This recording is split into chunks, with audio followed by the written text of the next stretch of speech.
Duh, nenek-nenek ini. Nah, betul, IMT itu nilai normalnya adalah 18 sampai 23. Ya, berarti kurang dari itu, kurang dari 18 itu bisa masuk defisit nutrisi.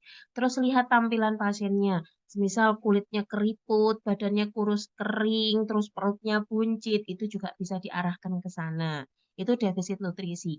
Terus kapan kita ambil resiko? Nah, kalau resiko berarti pasiennya belum mengalami defisit nutrisi, ya tanda gejalanya mungkin ada mual muntah, kemudian ada penurunan berat badan, Kak. Ya, belum lebih dari 10% alias masih di bawah 10% berat badan awal. Itu masuknya di resiko defisit nutrisi. Gitu ya. Kemudian gangguan mobilitas fisik sama intoleransi aktivitas. Ini review aja teman-teman ya. Gangguan mobilitas fisik itu intinya bermasalah pada alat geraknya ya. Alat geraknya itu entah mengalami fraktur, kontraktur, atrofi otot ataupun yang lainnya. Itu gangguan mobilitas fisik. Biasanya ditunjukkan adanya kelemahan, kemudian penurunan kekuatan otot, terus ada kontraktur pada sendi, gitu-gitu. Itu namanya gangguan mobilitas fisik. Sementara kalau pasien dengan intoleransi aktivitas itu tidak ada hubungannya dengan anggota gerak atau kaki. Hubungannya di mana, Kak? Intoleransi aktivitas itu berhubungan dengan jantung ya. Jadi intoleran berarti pasiennya ini tidak toleran untuk melakukan aktivitas dikarenakan jantung tidak bisa memenuhi kebutuhan sirkulasi untuk melakukan aktivitas sehari-hari. Gara-gara apa kok nggak bisa jantungnya memenuhinya? Gara-gara ada kelemahan, bisa jadi ada gangguan pada katupnya, ataupun memang ada pembesaran pada jantungnya, sehingga sirkulasi yang harus normal malah jadi terhambat. Gitu. Kalau gangguan kebutuhan oksigen ini tidak ada ya. Nah, ini ada metode asesmen nyeri, izin mengingatkan saja. Jadi asesmen nyeri itu nggak cuma skala nyeri aja ya Kak ya, tapi ada PGRST.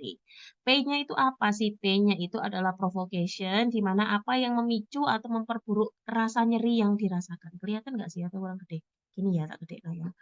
Kemudian ada Q, Q-nya itu quality atau key, key-nya quality, di mana apa sih sifatnya seperti apa, kemudian rasanya itu seperti apa ya. Minta mereka untuk menggambarkan. Contohnya tadi dia bilangnya berat, terus teriris gitu atau terbakar, itu namanya kualitas ya. Kemudian R-nya itu radiation atau region, di mana nyerinya itu letaknya di mana dan apakah menyebar ya. Hanya di situ satu tempat atau menyebar ke daerah yang lain, itu region atau radiation. Kemudian selanjutnya, nah severity itu biasanya kita ngukurnya pakai skala nyeri yang apa sih namanya? 0 sampai 10 ya. 1 sampai 3. Oh, kok 0 sampai 10? 1 sampai 10. 1 sampai 3 itu skala nyeri ringan, 4 sampai 6 itu sedang, 7 sampai 10 itu berat. Dan yang terakhir itu time, di mana kapan rasa sakit itu mulai dirasakan, terus sudah berapa lama. Itu juga harus dilakukan pengkajian ya. Nah, di sini memang tidak ada skala nyerinya, tapi data-datanya ini lebih banyak mengarah ke nyeri, di mana dibuktikan adanya data subjektif pasiennya bilang nyeri pada ulu hati, berarti regionnya ada di ulu hati, kemudian kualitasnya adalah rasanya seperti terbakar dan teriris. Seperti itu. Maka diagnosanya adalah nyeri akut. Oke. Lanjut, nomor 2. Seorang laki-laki usia 72 tahun tinggal di Panti Breda. Hasil pengkajian kedua penglihatannya kabur, riwayat katarak. Klien merasa takut jatuh saat turun tangga. Ekspresi wajah cemas, TD-nya 130/80, suhu 37, nafasnya 17, nadinya 88. Apakah rencana tindakan keperawatan untuk mengatasi masalah kasus di atas? Apakah lakukan irigasi mata, kaji tingkat kecemasan, pindahkan klien ke lantai 1, adaptasikan dengan lingkungan atau latih klien menggunakan tongkat? Kira-kira yang mana yuk? D. Alasannya kenapa, Kak?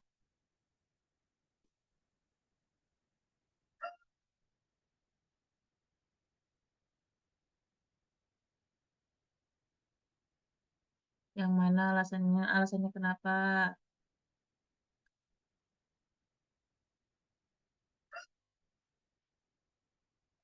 Oke, yang lain mana nih? Ayo, yang lain mana? C.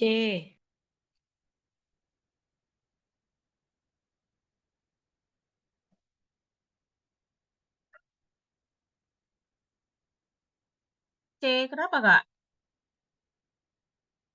Masalah keperawatannya sepertinya resiko jatuh, Nurse. Terus,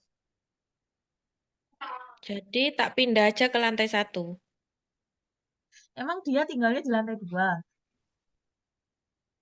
Itu muncul merasa takut jatuh saat turun tangga. Kalau naik turun tangganya ngambil jemuran,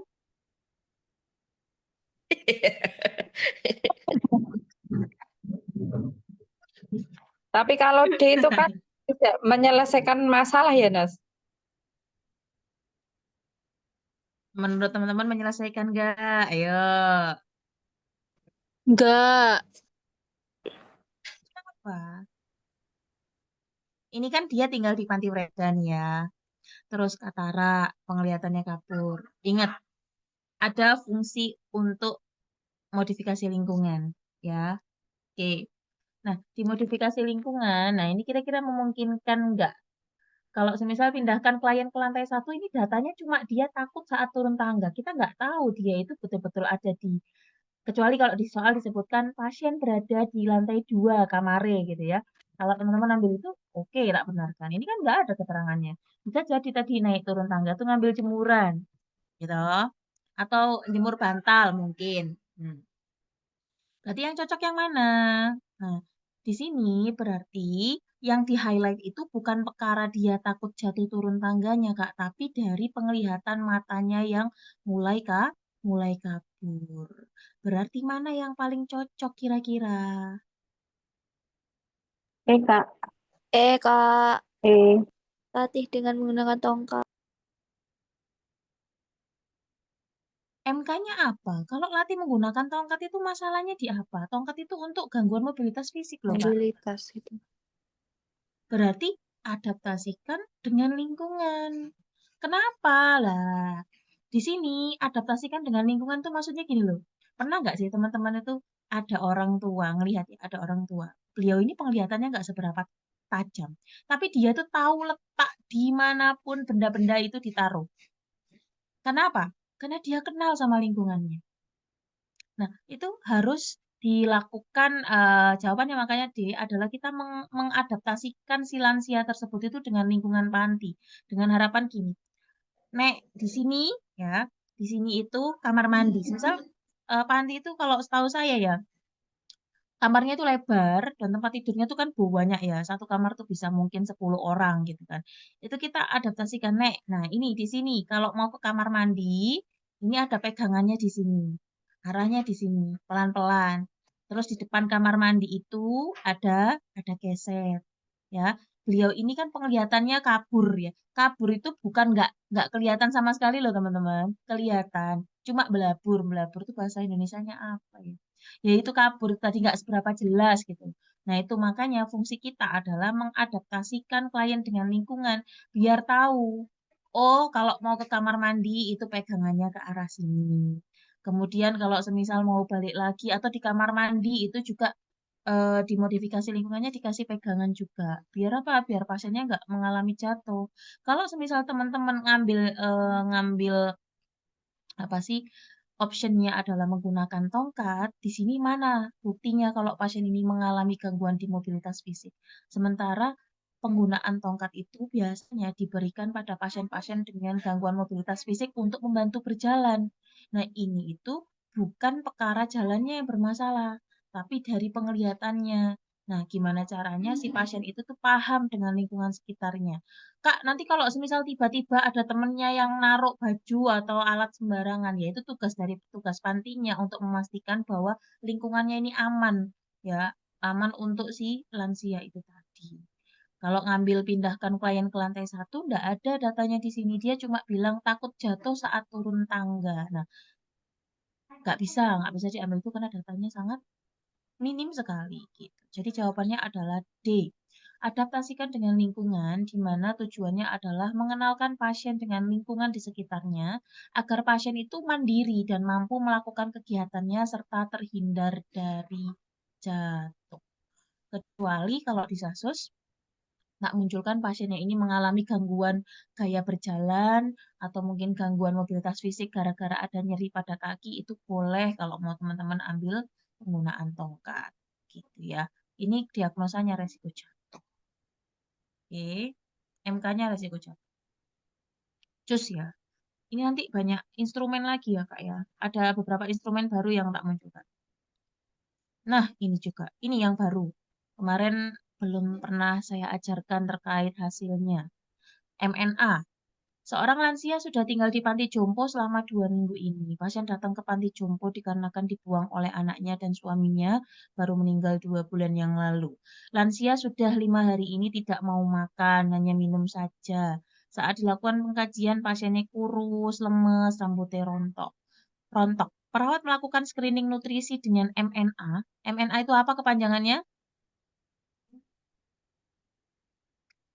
Halo, MNA kepanjangannya apa? Assessment. Assessment. Oke, good. Didapatkan hasilnya itu 11 poin. Apa interpretasi dari MNA tersebut? Kira-kira yang mana yuk?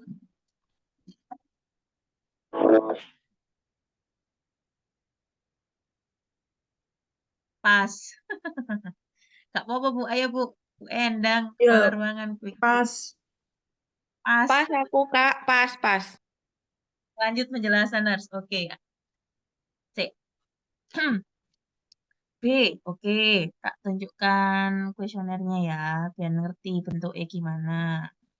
Nah, MNA.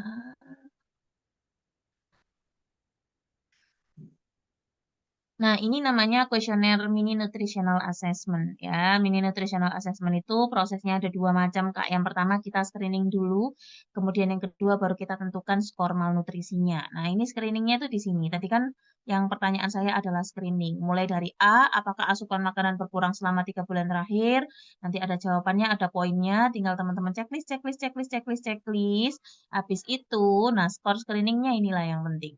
Skor screeningnya itu ada 3 kriteria. 0 sampai 7 itu malnutrisi, 8 sampai 11 itu beresiko mengalami malnutrisi, dan yang terakhir 12 sampai 14 poin itu status gizinya normal. Nah, di sini kapan kita akan melanjutkan untuk mengetahui skor malnutrisinya itu dengan catatan nilainya itu 11 ke bawah. Semisal kita dapat nilainya 11, berarti lanjut ke pertanyaan di bawah-bawahnya ini nih Kak. Ya, penilaian selanjutnya ini dilanjutkan. Nanti ada skornya di sini nih. Untuk skor indikator malnutrisinya nanti dihitung di sini lagi. Kalau memang dia nilai dari skor screeningnya itu 11 ke bawah. Kalau semisal skor screeningnya 12, ya sudah nggak usah sampai dihitung yang selanjutnya. Karena dia status gizinya normal. Seperti itu. Nah, untuk MNA ini yang perlu teman-teman hafalkan adalah dari penilaiannya aja. Skor screening sama skor indikator malnutrisinya. Tadi yang screening yang sebelah sini, yang sebelah kiri, yang skor indikator malnutrisinya yang di sini ya, sebelah kanan bawah. Tuh. Nanti tak share kuesionernya. Nah, tadi soalnya itu skornya adalah 11 ya, 11 ya. 11 berarti apa? Yang mana? Yang 11 tadi baru tak jelasin loh. Beresiko Yang mengalami Resiko malnutrisi. Resiko mengalami malnutrisi. mengalami Resiko malnutrisi berat. malnutrisi. 8 sampai 11 poin beresiko mengalami malnutrisi, 0 sampai 7 poin itu masuknya ke malnutrisi. Nah, MNA itu dilakukan pada pasien-pasien yang mengalami penurunan intake makanan. Itu dilakukan dilakukan pemeriksaan atau pengkajian screening nutrisinya menggunakan MNA atau mini nutritional assessment. Oke, MNA clear ya. Tugas teman-teman adalah hafalkan skornya. Oke. Lanjut ya. Nomor 4. Seorang pasien lansia masuk ke panti Ureda sudah 1 minggu yang lalu. Saat dikaji pasiennya lemas. Nggak ada, Kak. Nggak ada, Bu Endang. Cuma beresiko malnutrisi aja. Nggak ada sedang berat. Itu tadi hanya pemanis buatan. Oke. Saat dikaji pasien lemas, jarang merubah posisi karena pasien mengatakan badan terasa sakit semuanya. Jawabannya Bu Endang. Ini nih, Bu. Bentar ya. Alah. Jangan. Iso lagi rene iki. Mana tadi? Ini, Kak. Nih, yang bawah ini Bu, beresiko mengalami malnutrisi aja Bu, nggak ada sedang atau beratnya. Tadi memang tak bikin sedang sama berat, aku bingung mau bikin option apa, makanya tak tambahin itu. Jadi itu hanya pemanis buatan tadi ya. Lanjut, siap Bu. Seorang pasien lansia masuk ke Panti Reda sudah 1 minggu yang lalu. Saat dikaji pasiennya lemes, jarang merubah posisi karena pasien mengatakan badan terasa sakit semua. Riwayat post-stroke 6 bulan yang lalu. Perawat akan melakukan screening pada pasien tersebut. Enaknya pakai instrumen apa ya?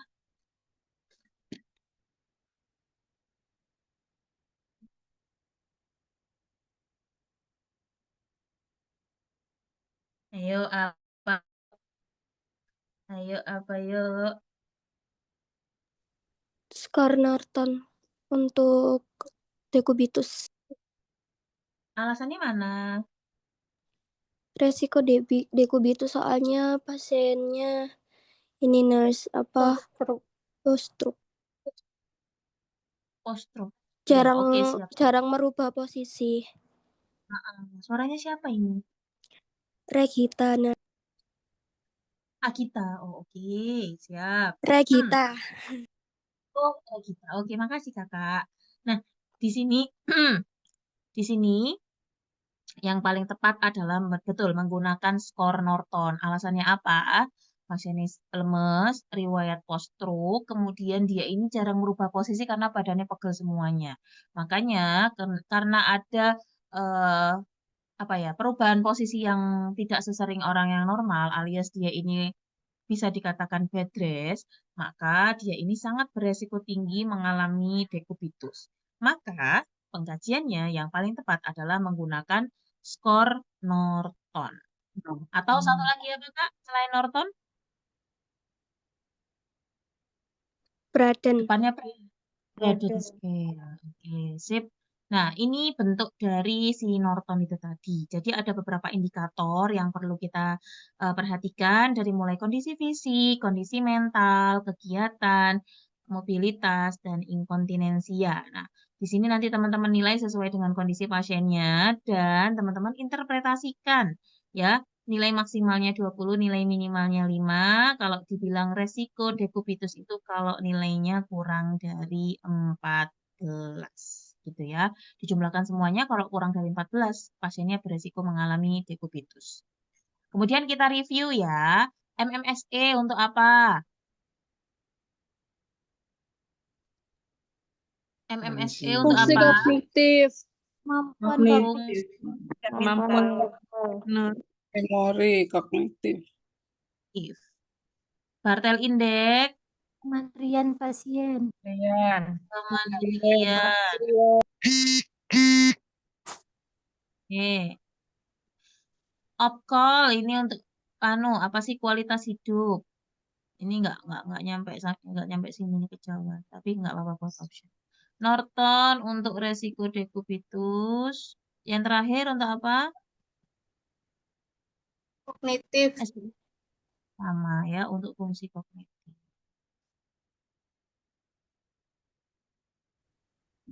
Kalau ini CAT index. kemandirian. Terus apa lagi ya? GDS. Yang depresi itu, Ner. GDS. GDS. Ya, untuk tingkat depresi. Terus apa lagi ya? Ini MFS. Molskali. Apgar keluarga untuk apa?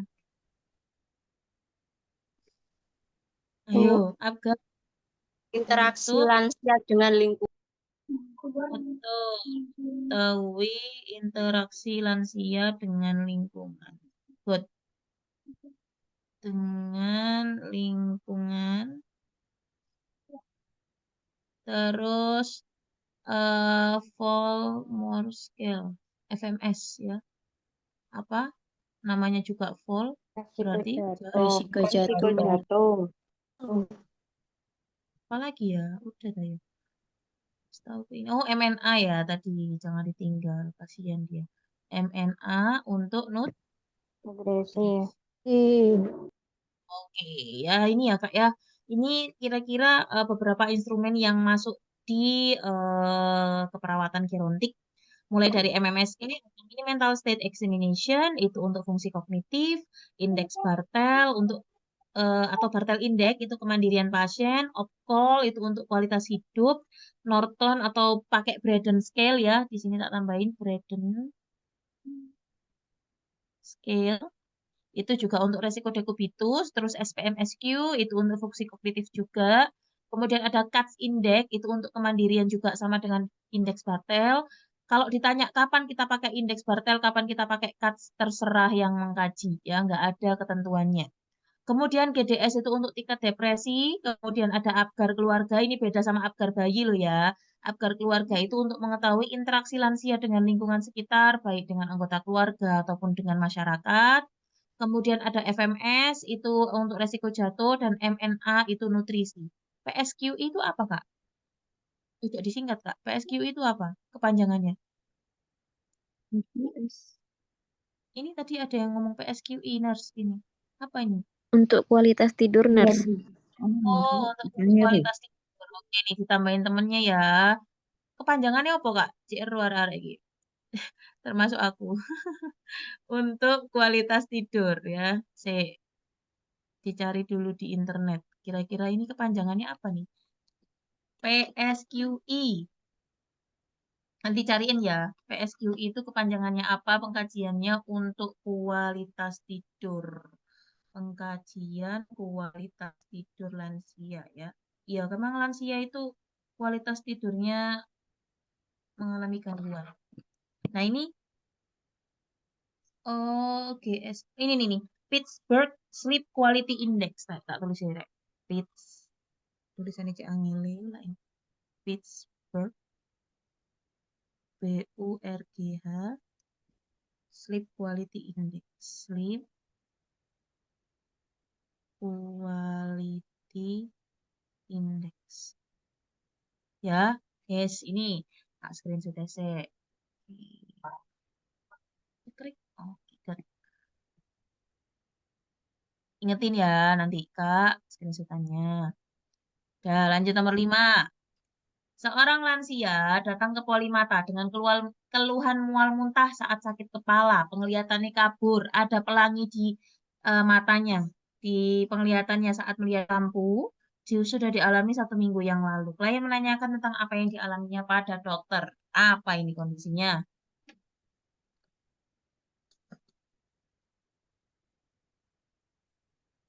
Ayo, apa ayo?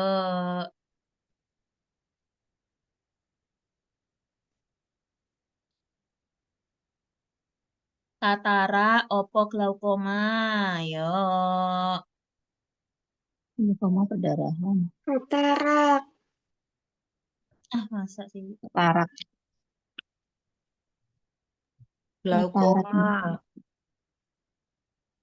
Kok pelangi? Baru tahu iya Bu, ada pelangi di matamu. Ayo, apa ayo?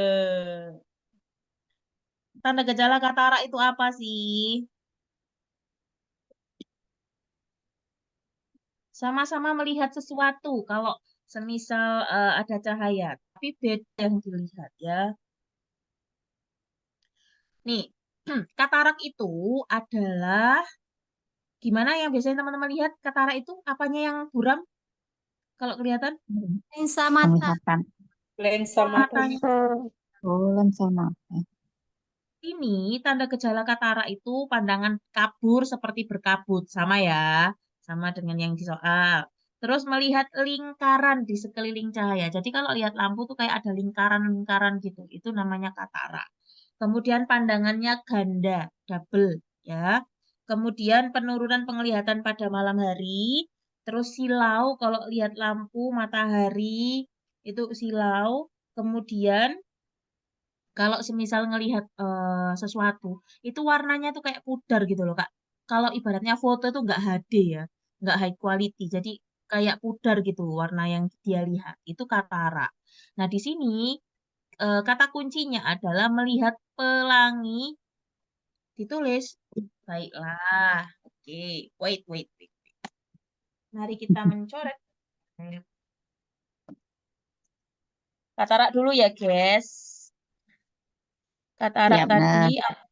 apanya buram tadi, katarak? Katarak, buram, pandangan. Pandangan kabur. buram. Pandangan buram seperti kabut. Ya, good. Sik, bentar. Pandangan kabur. Seperti kabut. Good. Ya. Terus melihat Lingkaran. Lampu Lingkaran pada cahaya lampu. ada lingkaran. ya, lampu. Pandangan ganda. Pandangan ganda.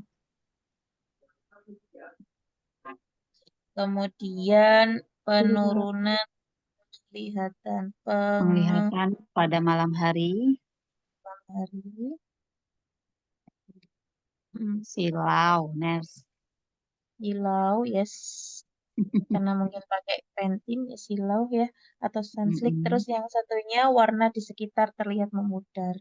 Warna di sekitar benda terlihat memudar. Ini maksudnya kalau ngelihat loh ya, warna di sekitar benda terlihat Mudar. memudar. Oke, nanti yang glaukoma slide setelahnya aja ya, soalnya udah ada di situ. Sekarang ablasi retina. Ablasi retina gue apa, Rek? Ablasi retina. Yuk, ablasi retina itu apa? Ablasi retina. Ayo, ablasio retina. Lapisan retina terpisah dari bagian belakang mata yang terdapat pembuluh darah. Sehingga retina itu yang terpisah tadi nggak dapat oksigen atau nutrisi yang cukup. Itu namanya ablasi retina. Retina. Jadi Berarti retina tadi terlepas dari tempatnya, terus terpisah dari jaringan yang ada pembuluh darahnya, sehingga dia tidak mendapatkan suplai darah yang maksimal. Kalau jaringan nggak dapat suplai darah, apakah dia bisa bekerja dengan baik? Tentu tidak. Oke, itu ablasi retina. Nah, di sini ablasi retina itu kira-kira disebabkan oleh apa, Rek? Ayo, ada yang tahu penyebab ablasi retina?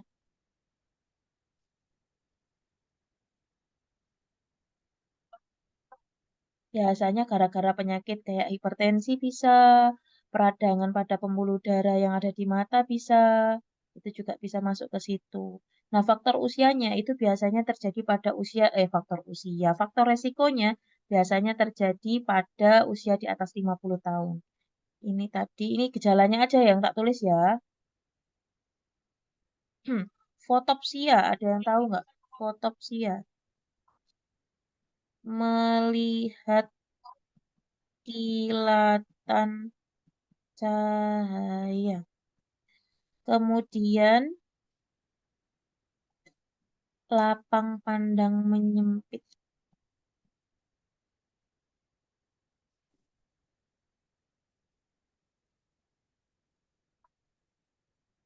Terus melihat terdapat bintik hitam kilatan. yang selalu bergerak atau melayang. Jadi kalau kita ngelihat sesuatu itu ada kayak bintik hitam itu ikut terus gitu loh Kak, nggak bisa hilang. Itu namanya salah satu tanda gejala dari ablasi retina. Kemudian ada neuritis optik. Ayo, neuritis optik. Kalau udah ada kata-kata neuritis, berarti apa yang bermasalah? Saraf. Sarafnya. Sarafnya kenapa? Ya, sarafnya kenapa, Kak? Ada peradangan pada saraf Peradangan. optik. Ya. Terus tanda gejalanya apa? Ada yang tahu? Kemerahan, kalor, rubor, biasanya tanda-tanda. Dolor. Di sini hampir sama penglihatannya buram. penglihatan, buram, pastinya mengganggu di mata ya. Kemudian lapang pandang sempit, lapang pandang menurun, kemudian nyeri ketika mata digerakkan,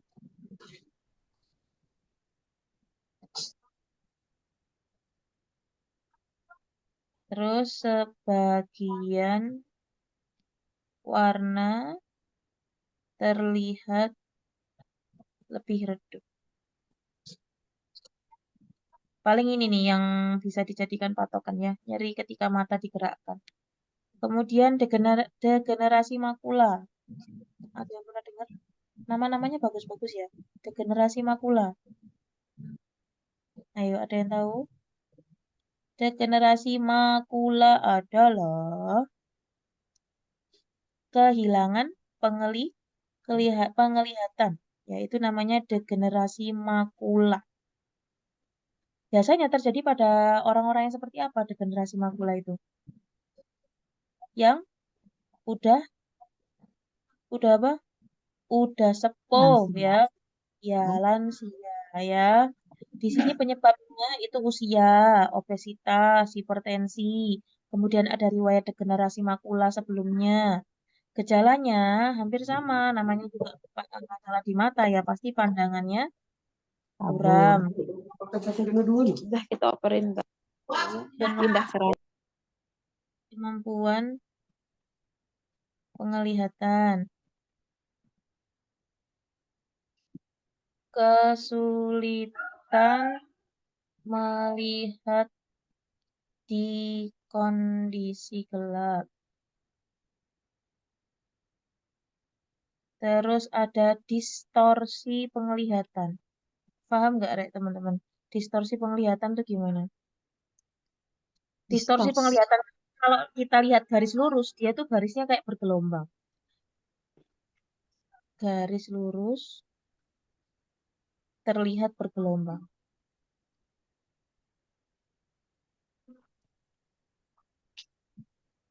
Ya. Dan ini tuh gejalanya memburuk secara cepat, makanya sampai pasiennya bisa mengalami kehilangan penglihatan gitu. Tak screenshot dulu. Sebentar. Oke. Tak hapus ya. Nah, sekarang kita ke glaukoma. Glaukoma adalah kelainan yang terjadi pada mata yang ditandai dengan meningkatnya tekanan bola mata atau TIO, ya, terus ada atrofi papil saraf optik dan menciutnya lapang pandang. Ini faktor resikonya, ini ada TIO-nya naik di atas 20, ras Asia Afrika. Berarti kita nih berpotensi nih, usia di atas 40 tahun, miopi, riwayat penyakit degeneratif, riwayat penyakit glaukoma pada keluarga, riwayat trauma dan cedera pada mata, dan yang terakhir penggunaan steroid jangka panjang. Nah, ini gejala-gejalanya ada akut dan kronis. Kalau akut itu yang terjadi dalam waktu dekat, bukan dalam waktu terdekat, sedang terjadi ya. Kalau yang kronis itu jangka panjang gejalanya dan timbulnya perlahan.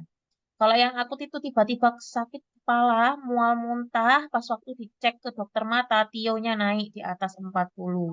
Kemudian penglihatannya jadi kabur, matanya merah, terus ada tadi mual muntah dan melihat pelangi pada cahaya lampu. Kemudian yang kronis itu matanya tenang tanpa ada gejala, tapi dia itu kayak istilahnya tuh pelan-pelan tapi grogoti gitu loh Kak. Terus tiba-tiba nanti matanya nggak bisa ngelihat gitu aja. Timbulnya perlahan-lahan, kemudian kadang-kadang orangnya ini nggak ngerasa nyeri apapun, tapi tiba-tiba langsung penglihatannya terganggu. Dan tekanan bola matanya atau TIO itu menetap antara 20 sampai 30 mmHg gitu. Normalnya TIO itu di bawah 20. Kalau orang-orang dengan glaukoma yang kronis itu biasanya TIO-nya antara 20 sampai 30. Jadi nggak isok turun di bawah 20. Gitu ya. Oke, lanjut. Tarmis.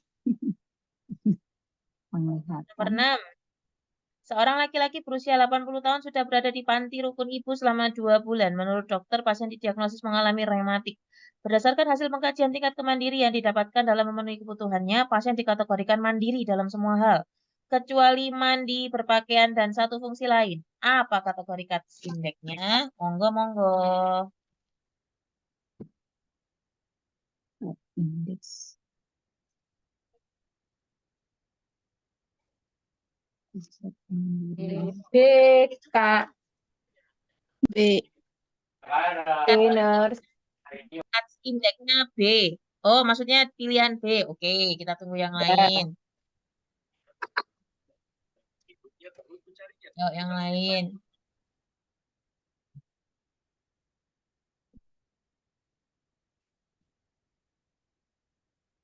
Ayo yang lain.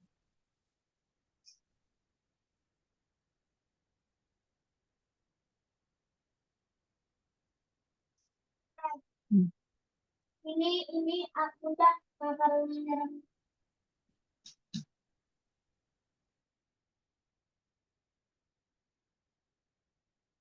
Jawabannya adalah betul. Indeksnya adalah D. Ini teman-teman yang buat yang baru bergabung, izin menjelaskan ya. Kalau yang sudah lama, sudah bosan sekali lihat indeks cuts ini ya. Indeks cuts itu tadi indikator untuk mengetahui tingkat kemandirian lansia ya. Nah, di sini ada skor A, B, C, D, E, F, G. Ada cara atau shortcutnya untuk menghafalkan si cuts indeks ini biar tidak semuanya dihafalkan. Gimana caranya, Kak? Jadi pada intinya, cuts index ini melihat 6 poin. Yang pertama adalah mamam atau makan. Kemudian kontinen. Kontinen itu meliputi BAB, BAK. Jadi dihitung satu tok loh yo, BAB, BAK.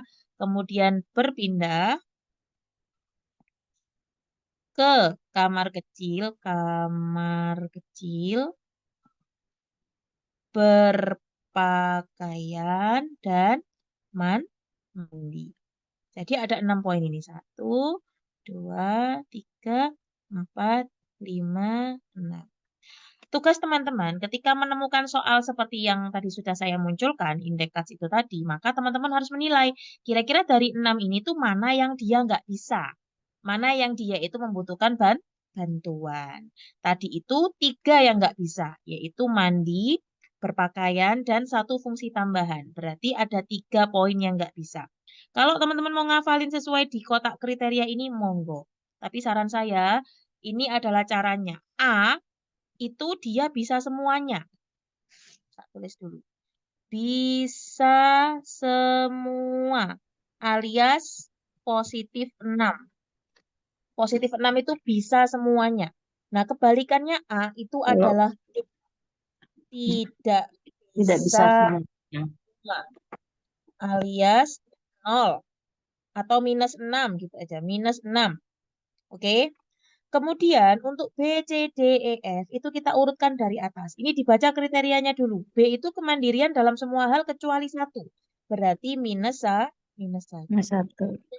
Kemandirian dalam semua hal kecuali mandi dan 1 fungsi. Berarti minus 2. Minus 2. 2. Ya. Kemudian yang D, mandi, berpakaian, dan 1 fungsi tambahan berarti minus 3. Kemudian yang ini, mandi, berpakaian, ke kamar kecil, dan 1 fungsi tambahan berarti minus 4. Dan yang terakhir, mandi, berpakaian, ke kamar kecil, berpindah, dan 1 fungsi tambahan berarti minus 5. Cara menghafalkannya, A plus 6, B minus 1, C minus 2, D minus 3, E minus 4, F minus 5, G minus 6. Tugas teman-teman tadi tinggal mencari di kasus itu tadi. Yang nggak bisanya ada berapa. Oh Kak, dia nggak bisa 4. Berarti jawabannya adalah indeks cuts E. Kak, dia nggak bisa 2. Berarti indeks cuts C. Caranya gitu. Gampang toh? Kalau teman-teman mau ngapalin indeks cuts C adalah nggak bisa mandi dan 1 fungsi tambahan. Kesuwen, kelamaan ya.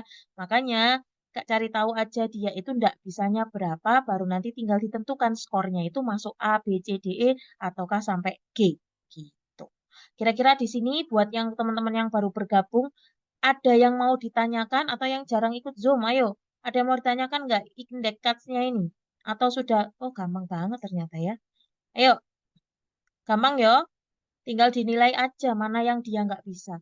Kak, kalau di situ dikasih tahunya yang dia bisa gimana? Ya tinggal dihitung dia bisanya berapa. Berarti yang nggak bisanya itu. Gitu aja. Tinggal dikurangi. Yang totalnya itu kan dianggap sempurna itu kan 6-6-nya bisa. Kak, dia bisanya cuma 2. Bisa mandi sama berpakaian aja. Yang lainnya nggak bisa. Berarti minus 4. Nah, tinggal dicari minus 4 itu indeks cuts-nya adalah skornya E. Gitu ya. Oke, Clear ya di sini ya. Indeka cuma gitu. Kita balik ke soalnya. Nah, di sini teman-teman bacaan ya soalku ya. Dia ini mandiri dalam semua hal. Ya, nggak bisa yang dilihat yang nggak bisanya. Tapi kalau di soalnya dimunculkan yang bisanya, ya teman-teman tinggal lihat aja. Oh, dia cuma bisa 2, berarti nggak bisa 4 gitu ya. Menyesuaikan dari soalnya saja. Yang penting konsep dari A, B, C, D, E sampai G itu tadi sudah paham.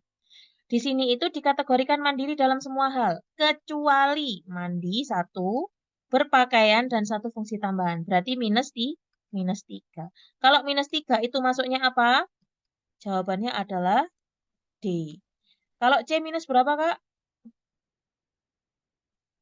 -2. Halo? Minus 2. 4. Min Oke, 6. itu Minus ya. 6. Lanjut.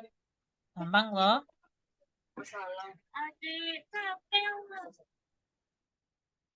Lanjut nomor 7. Seorang lansia, Nas. Sik. Bentar, Kak.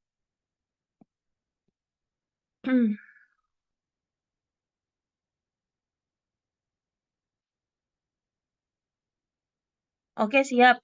Siap, Bu. Nanti tak kirim. Seorang lansia datang ke polimata dengan keluhan mual muntah saat sakit kepala. Penglihatan kabur, melihat pelangi pada cahaya lampu yang sudah dialami sejak seminggu yang lalu. Pasien akan dilakukan pemeriksaan tekanan bola mata. Itu nama pemeriksaannya apa kira-kira? Tonometri, oftalmoskopi, perimetri, gonioskopi, pakimetri. Kira-kira yang mana?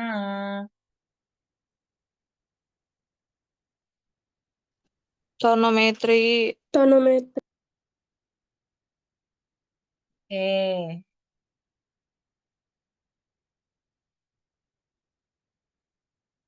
Ada jawaban lain?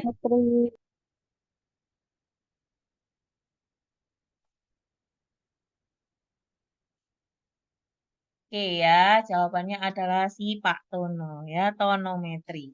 Tonometri itu adalah pemeriksaan untuk tekanan bola mata atau TIO, di mana proses pemeriksaan ini dengan menyentuh sebagian kecil bola mata dengan semburan udara. Kemudian ada oftalmoskop, itu pemeriksaan fundus okuli untuk evaluasi struktur mata bagian dalam. Kemudian ada perimetri. Kalau perimetri itu pemeriksaan bertujuan untuk pemetaan lapang pandang. Ya, kalau gonioskopi itu untuk pemeriksaan sudut bilik mata depan. Kalau yang pakimetri untuk melakukan pemeriksaan ketebalan kornea mata. Wes, nice to know aja. Siapa tahu nanti muncul ya. Kita lanjut ya. Nomor 8, monggo dibaca dulu. Jawabannya yang apa?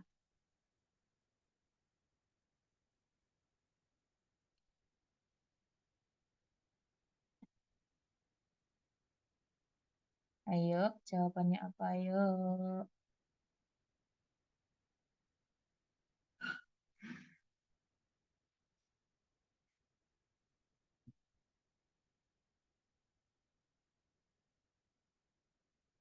D.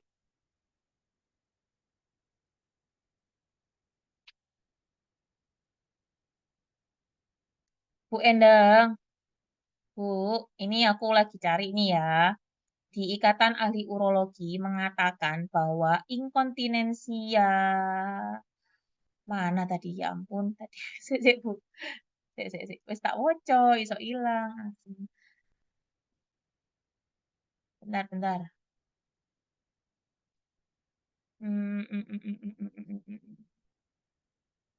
Ya, jawaban dulu Re. Ayo, yang belum jawab Re. Salah gak popo. Enggak apa-apa. Di sini mau astagfirullahaladzim. Nih Bu Endang, aku dapat dari Ikatan Ahli Urologi Bu ya. Inkontinensia fungsional terjadi ketika individu dengan fungsi kandung kemih dan uretra normal mengalami kesulitan untuk pergi ke toilet sebelum buang air kecil. Jadi kayak yang tak jelasin Bu. Karena memang inkontinensia fungsional itu dia nggak ada masalah nanggone nggak kok nggak jadi bahasa Jawa sih. Nggak ada masalah di alat ininya di apa sih namanya di vesika urinarianya dan refleksnya nggak ada masalah. Cuma dia ini kalau mau ke kamar mandi itu belum nyampe wes beser duluan. Permasalahannya cuma itu toh. Tak share linknya nang grup ya Bu yo. Bentar Kak. Iya, Tak Mbak. lupa. Aku lalian ini soalnya ya, aku lupa Ana. Itu sudah tak share di grup. Monggo kalau mau baca di situ ya. Soal nomor 8, Nyonya C berumur 70 tahun, dilakukan pengkajian fungsi kognitif dengan MMSE dan didapatkan hasilnya itu 15 poin. Tadi MMSE untuk apa, Kak? Fungsi Kognitif. kognitif. Fungsi kognitif.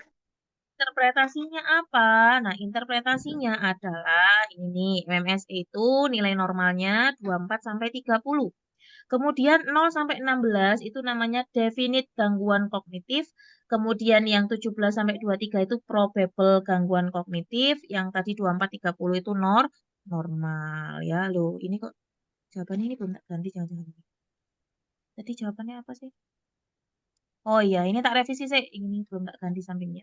Tak revisi ya. Ini nih salah nih. Masih sisaan kemarin. Ya, nanti tak ganti. Oke, jadi jawabannya adalah D karena nilainya 15, maka jawabannya adalah probable gangguan kognitif. Tugas teman-teman adalah menghafalkan interpretasi dari masing-masing instru.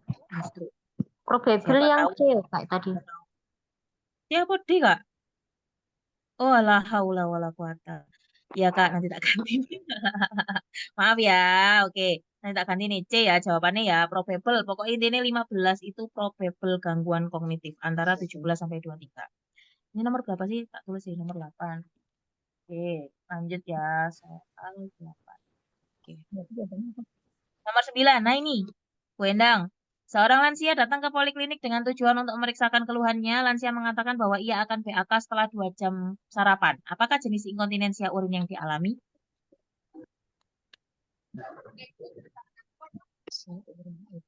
Apa ayo? Refleksi. Refleks. Refleks. Inkontinensia urin refleks.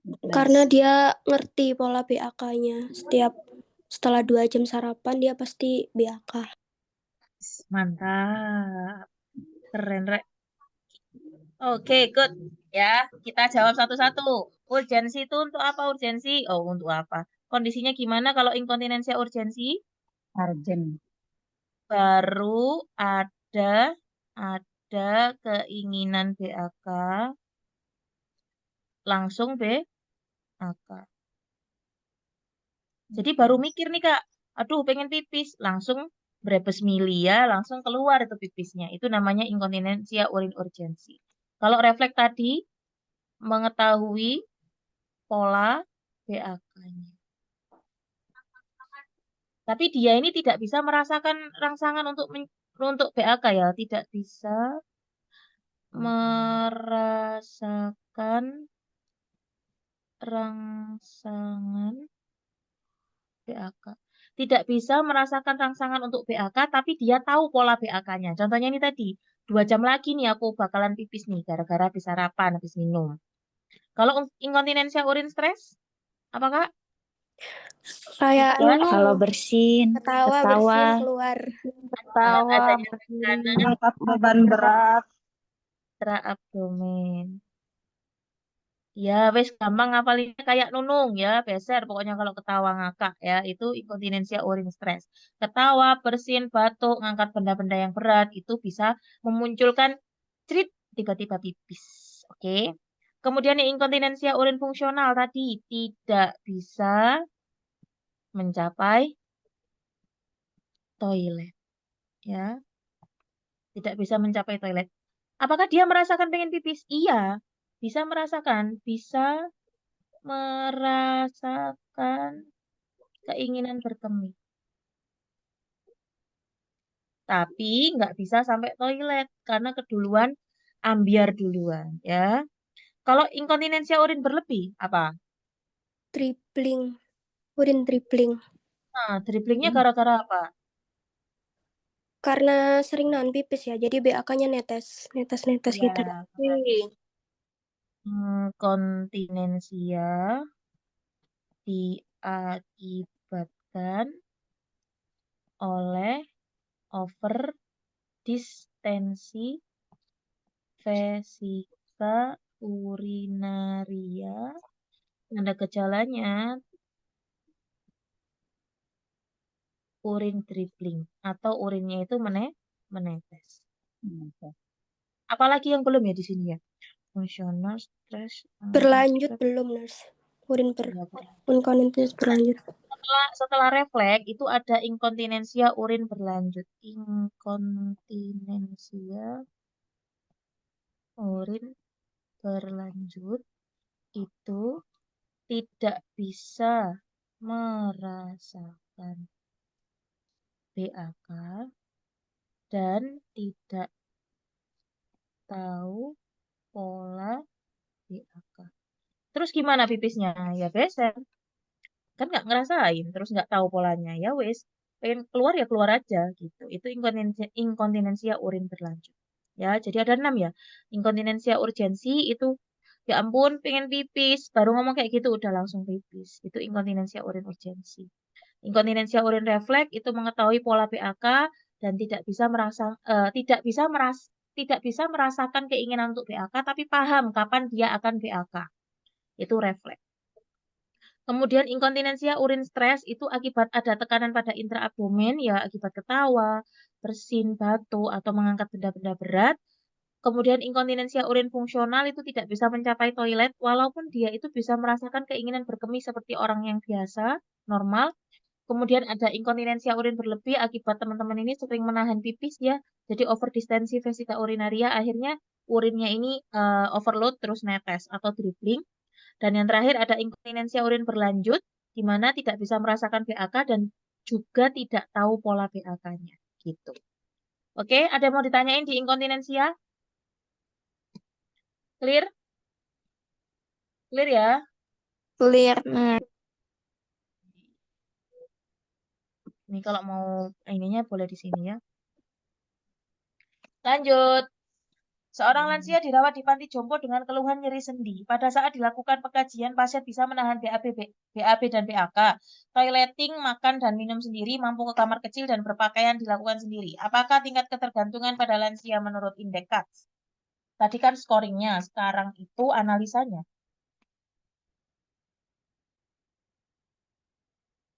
Ayo, apa yuk? Alhamdulillah ya Allah.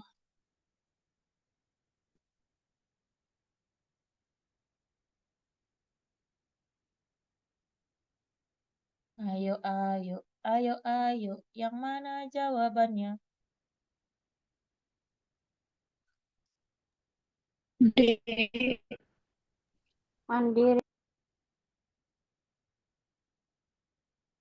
Mandiri. Ah, masa sih? Mandiri tuh nilainya berapa kalau di Katz? Mandiri 20, Nurse. Halo, Mbak. Berapa ini nilainya? Ayo indeks Katz lo yo. Duh, kok berat, Bu? Ayo diwaca meneh. Ayo diwaca meneh. Dibaca lagi, dibaca lagi.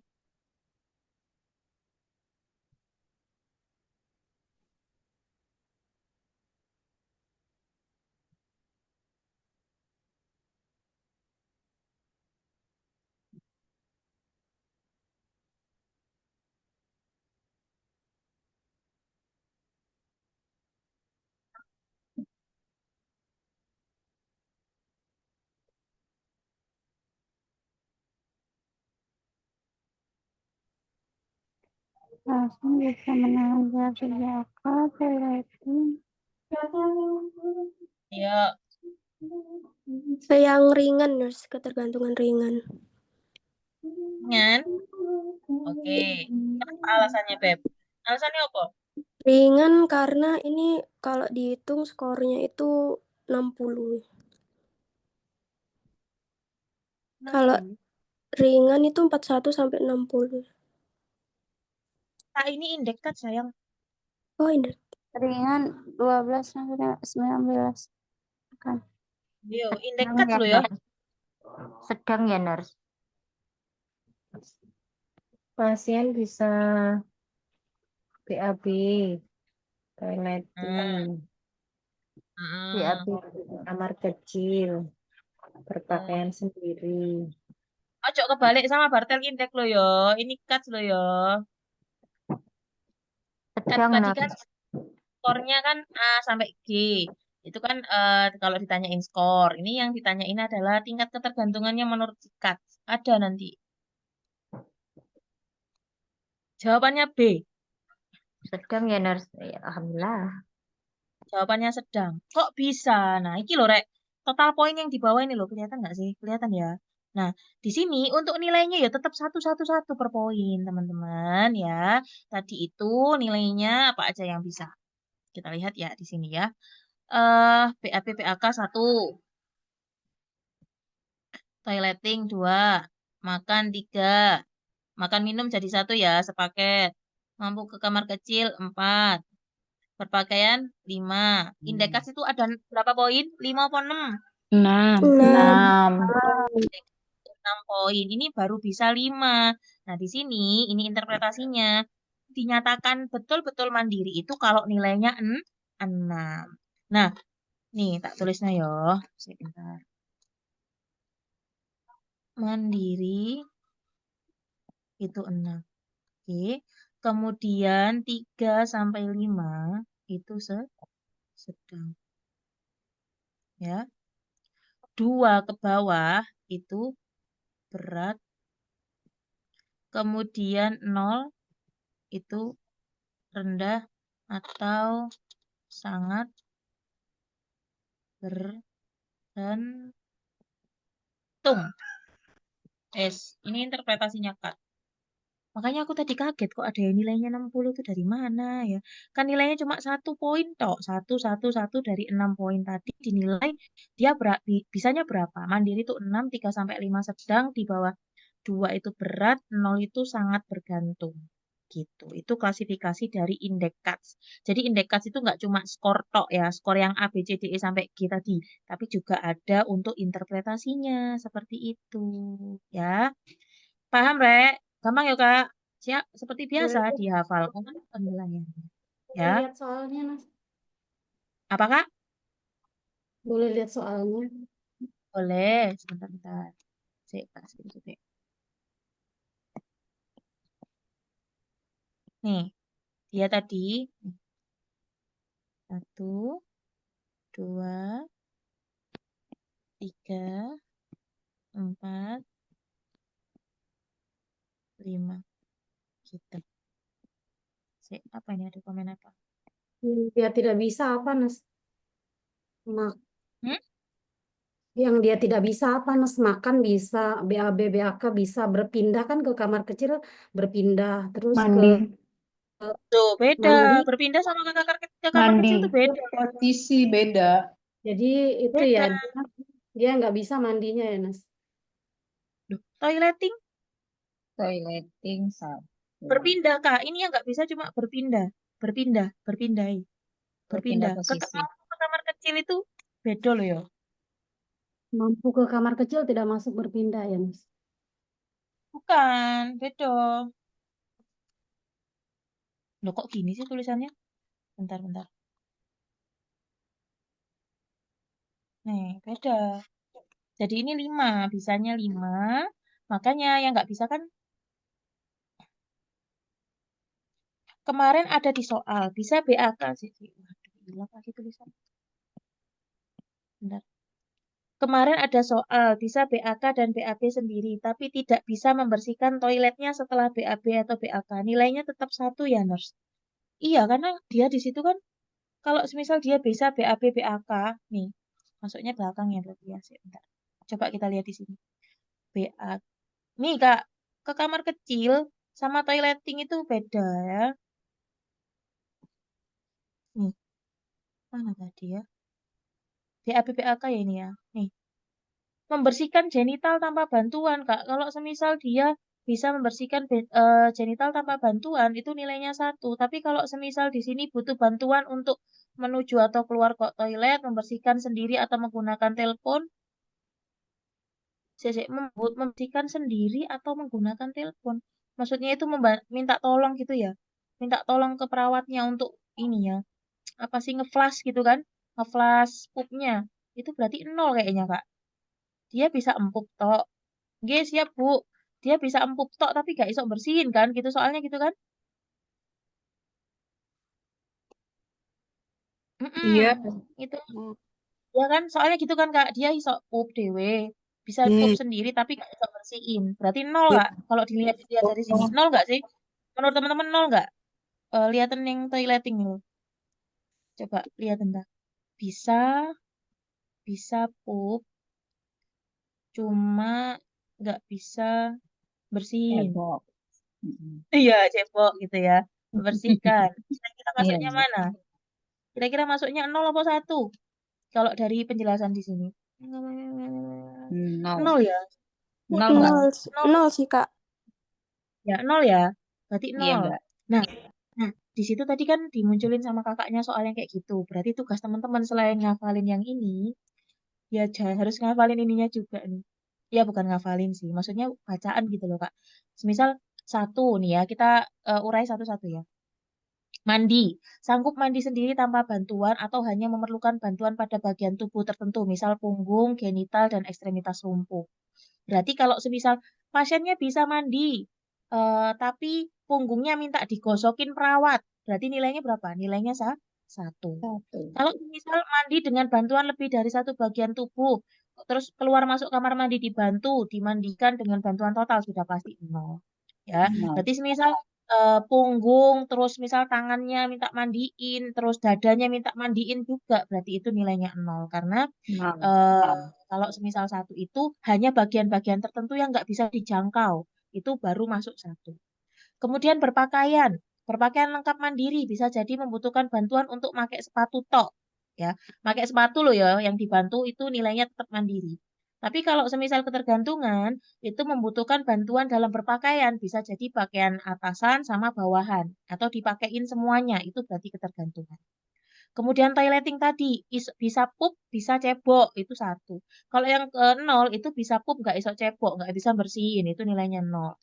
Kemudian pindah posisi, masuk dan bangun dari tempat tidur atau kursi tanpa bantuan, terus alat bantu berpindah posisi bisa diterima. Ini maksudnya gimana kata-kata ini ya?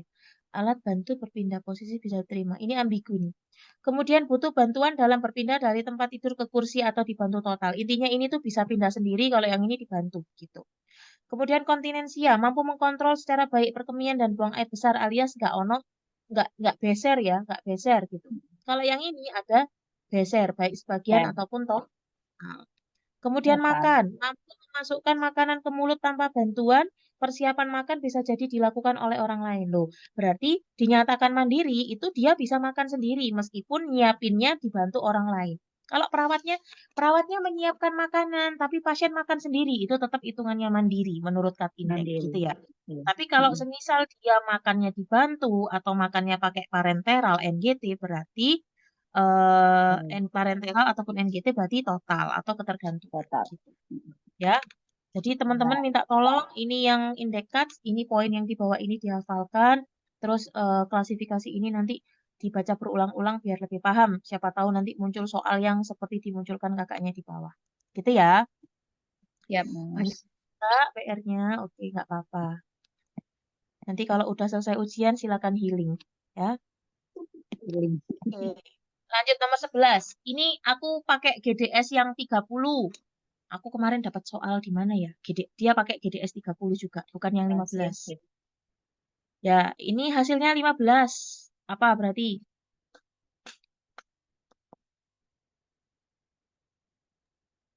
Apa ayo? Depresi ringan, sedang, intermediate, normal, atau berat?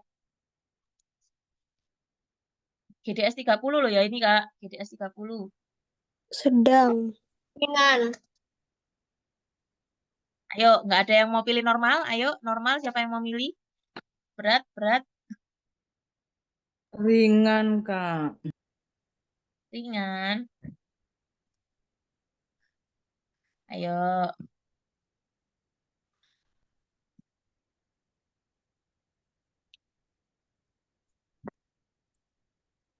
Ini yang 30 pertanyaan kan, Kak? 30. Insya Iya, Allah sedang. 30 ya kalau. Sedang berarti. Kalau sedang itu 11 sampai 20. ringan. Gak ono, Kak. Yang 30 poin itu cuma normal, ringan, sama berat. Normal itu 0 sampai 9, 10, 19 itu ringan, 20 sampai 30 berat. Nah, itu tadi aku munculinnya berapa? 15 ya. Berarti depresinya ringan, ya. Kemarin ada GDS yang 5, 15, 30. Aku kemarin lihat ada yang bikin soal itu pakainya GDS 30. Ya udah, pakai GDS 30 aja ya. Kalau nggak salah soalnya soal dari Sinersi juga sih, pakai GDS 30. Jadi aku pakai GDS 30 sekarang. Biar nggak bingung mau pakai GDS yang mana. Ya, karena banyak pertanyaannya beda-beda versi. Ini 15 jadi ringan. Gimana caranya, Kak? Hafalno. Yes ya. Hafalno, Kak. Kata-kata mutiara hari ini hafalno. Lanjut ya. Sekarang apa? Kak, tunggu mau tak catet. Walah, Kak. Screenshot lagi. Ya, itu Boleh, betul boleh. ya. Ya Allah, Tulis. pusing. Ya, Kak apa-apa, Kak. Namanya juga usaha. Gimana lagi? Kalau pusing itu berarti otaknya bekerja. Nggak apa-apa. Kita lanjut ya. Udah dicatat? Udah ya. Udah, Lanjut udah. ya. Nas. Narsi PPT 0 sampai 10 normal. Oh, kayaknya itu aku pakai yang 15. Nanti tak lihat lagi, Kak, hari saya. Saya lanjut ini dulu, biar selesai dulu. Nomor 12. Ini Apgar keluarga. Nilainya 5. Interpretasinya apa? Apgar keluarga.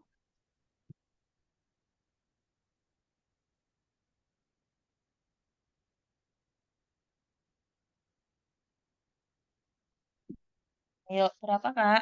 Apa, Kak?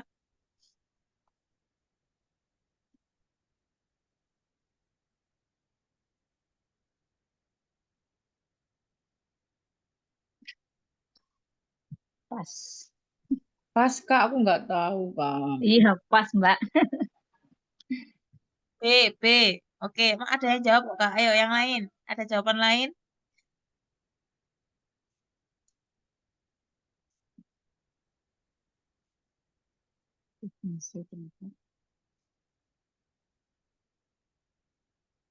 Jawabannya adalah B, betul. Nah, ini Apgar ya, Kak. Interpretasi Apgar keluarga. Nah, Apgar itu untuk mengetahui interaksi lansia dengan orang-orang yang ada di sekitarnya.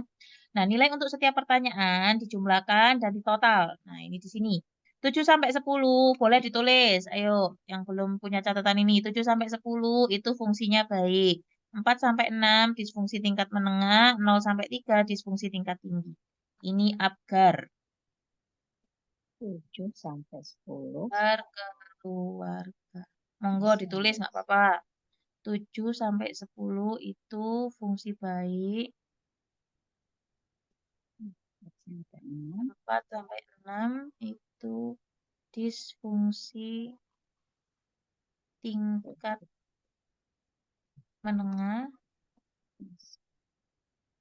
Kemudian 0 sampai 3 disfungsi tingkat tinggi. Ini Apgar ya. Oke. Kata-kata mutiara hafalkan. Oke, good ya. Lanjut. SOP. Laki-laki 60 tahun dilakukan perawatan ostomi yang penuh dengan feses. Saat ini sudah melepas kantong secara perlahan mulai bagian atas sambil mengencangkan kulit perut pasien. Apa tindakan selanjutnya setelah dibuka kantongnya? Kolostomi, terus melakukan perawatan selanjutnya itu di tangan mengkosongkan kantong dan nanti sama mengoleskan pelindung kulit jenis. Nurse. Ah, masa sih? Iya, nurse. Membersihkan dan Membersihkan dan meringankan. Sama. Nurse. Tangan dulu. Ada yang punya buku SOP-nya sekarang? Ada? Bukan halaman 230 nih, nggak salah. Iya, aku sampai apa halaman nih, Rek? Tangan. Ganti sarung, ta? Ganti sarung tangan. Terkecoh kan? Izin dinas dulu ya, Nas. Ganti sarung Jadi ini tangan kan, ya, Nas. ya nih, tak bacain ya. Jadi setelah dilakukan cuci tangan di awal, pakai sarung tangan kan, sarung tangan yang pertama kali, terus kita jaga privasi, pasang pengalas, habis itu letakkan bengkok yang telah dilapisi plastik buat buang si empuknya. Habis itu kita buka nih klipnya, kita keluarkan, seret, udah keluar, habis itu buka kantung stomanya, udah, kalau udah dibuka, habis itu angkat base plate-nya, berarti kan udah kecopot semua nih, ya. Terus selanjutnya adalah kita ganti sarung tangan dulu, kan sarung tangannya kotor kena empuk, Ya. ya. Habis ganti sarung tangan, baru bersihkan stoma dan kulit sekitar stoma menggunakan kapas kasa. Nah, pertanyaan saya, kalau ganti stoma ini, perawatan stoma pakai sarung tangan steril atau bersih? Bersih, Kak. Bersih, Nars. Kita pakai sarung tangan bersih, betul. Habis dibersihkan stoma, habis itu bersihkan jahitan di sekeliling stoma, habis itu dikeringkan. Sambil menunggu, habis itu kita kan mau bikin gunting base plate, kita tutup stomanya pakai kasa lembab, habis itu kita siapkan base plate yang baru. Kalau udah siap base plate-nya, dibuka kertas pengalasnya, terus sekeliling stomanya dikasih pasta. Tujuannya apa? Biar nggak Tujuannya ketarik. rekat, lebih rekat, dan tidak ada bagian yang tidak menempel secara sempurna. Habis itu dipasang, diteken sekeliling base plate-nya, terus pasang kantungnya, habis itu diklip lagi, selesai, gitu ya. Jadi ini karena habis ngambil kantongnya secara perlahan, selanjutnya itu kita ganti sarung tangan terlebih dahulu, karena sarung tangan sebelumnya sudah kotor, baru kita bersihkan. Gitu ya. Jawabannya adalah C. Dibaca SOP-nya. Kak, gimana dong kalau semisal soal-soal yang sinergi itu munculnya nggak sesuai SOP ya? Itu resiko, Kak, ya. Kita belajar sesuai dengan teori yang ada. Nanti kalau di lapangannya, kok di lapangannya, nanti kalau di soalnya kayak gitu ya wis berarti nggak rezeki. Kita kan nggak bisa prediksi itu soalnya bisa sesuai SOP atau tidak.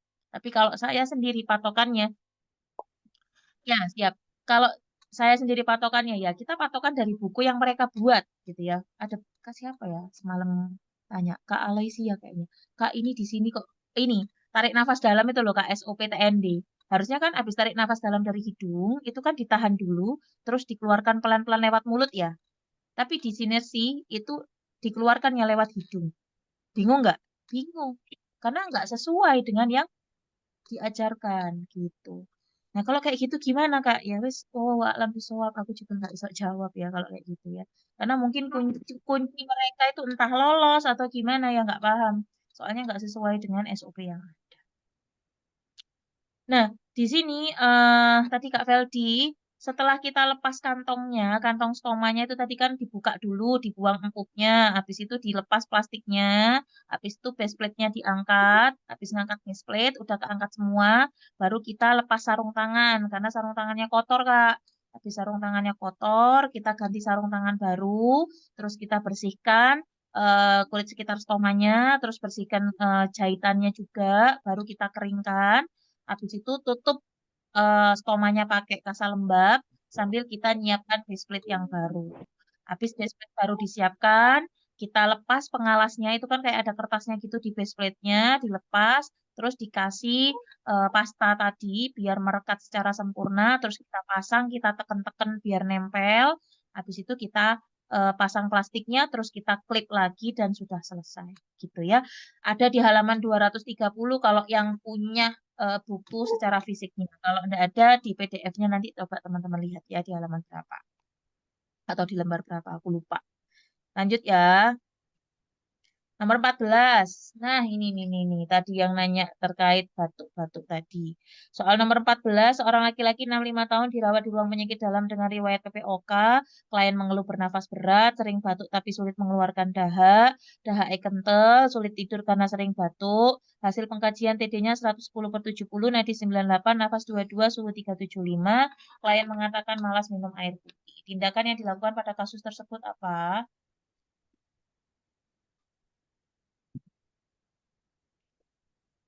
Ya, apa yuk?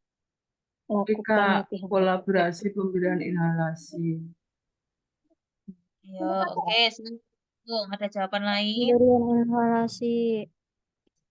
Kata kuncinya. Lakukan latihan batu efektif, Kak. Iya, lakukan latihan batu Iya, efektif. batu efektif. Why? Kenapa batu efektif? Karena dia kan, Karena dia sulit mengeluarkan dahak. iya betul. Nah ini Belum ada Sering pelelahan. batuk tapi sulit mengeluarkan dahak. Dahak kental. Terus kalau dahaknya kental, kan nggak bisa nebu. dikeluarkan. Iya, di nebu ya, nurse. Kolaborasi Iya. pemberian inhalasi.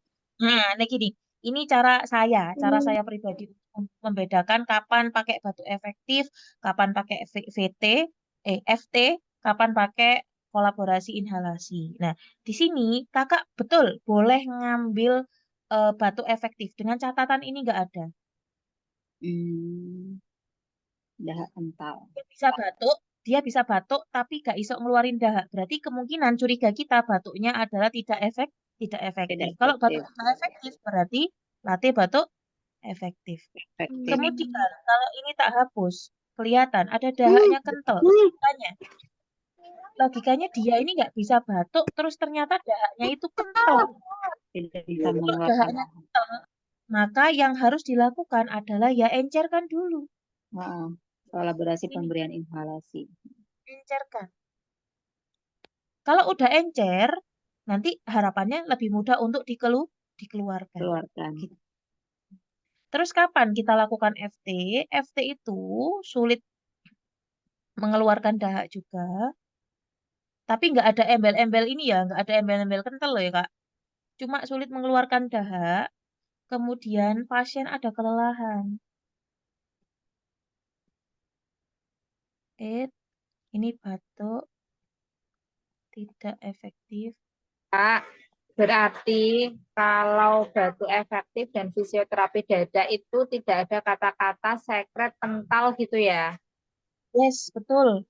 Karena kalau ada kental, itu masuknya langsung inhalasi, Kak. Karena Inhalasi. logikanya diencerkan dulu. Kalau nggak diencerin, meskipun mau digebuk berapa kali pakai clapping, ya nggak bakalan rontok dia. Kan dia nempel kuat di rongga dadanya. Gitu. Iya. Ya Makanya Kak, gitu. berarti kalau ada gitu langsung aja pilih inhalasi ya? Ada dahak kental, terus ada wheezing, itu sudah pasti inhalasi. Cuma inhalasinya beda. Kalau dahak kental itu untuk fokusnya adalah mengencerkan pakai mukolitik.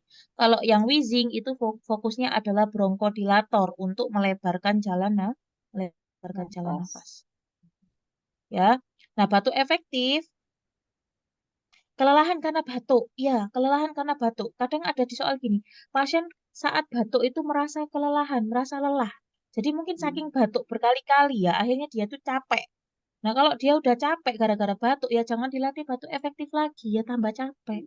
Makanya dilakukan fisioterapi dada. Gitu.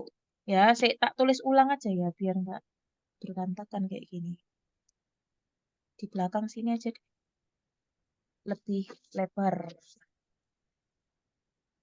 Batuk. Sik. Kalau ada yang komen, aku gak iso ngetik. Gak iso nulis, Kak. Oke, bentar ya. Saya tak tulis ya. Coba bantu mengingat saya, karena saya juga sudah tua. Batuk F.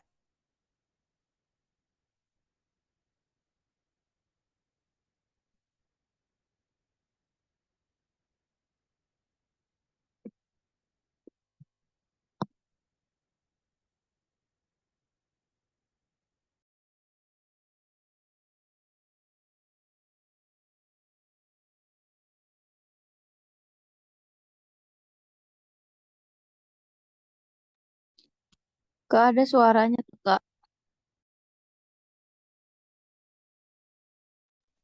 Nggak ada. Nggak ada suaranya, nurse. Terus Cita macet. Nggak ada suara.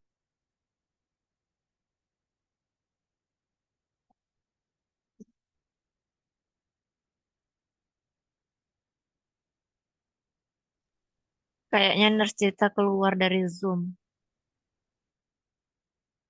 Kepencet kali ya.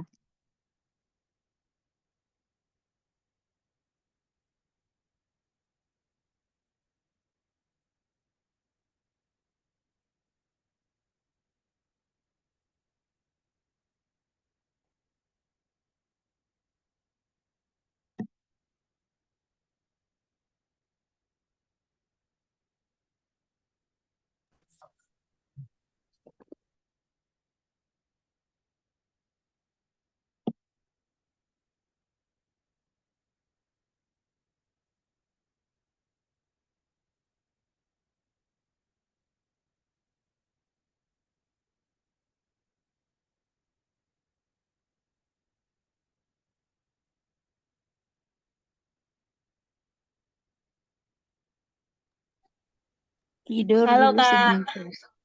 Pakai kita. Nurse kemana? Nurse? listriknya tiba-tiba jeglek Kak. Jeglek itu apa sih? Nggak tahu ya. Pokoknya bahasa Jawanya itu jeglek. Terus akhirnya Jeglek wifi-nya mati. Aduh, aku lari mati. nyalain dulu ya. Maaf, maaf, maaf. Nggak apa-apa itu tadi break sebentar. Tak apa-apa Astaga. Kak Citra. Lanjut. Ya, saya Kak. Nyampe mana tadi ya? Nah, ini nih, sini nih. Oke. Nah, tadi batuk efektif itu dilakukan pasiennya mampu batuk tapi tidak efektif, kemudian tidak ada kelelahan. Ini cara saya ya, Rek, ya. Kalau mau ditambahin sendiri, menemukan hal baru juga boleh. FT atau fisioterapi, tak tulis di sini ada clapping, kemudian ada vibrasi, ada postural drainase. Itu dilakukan ketika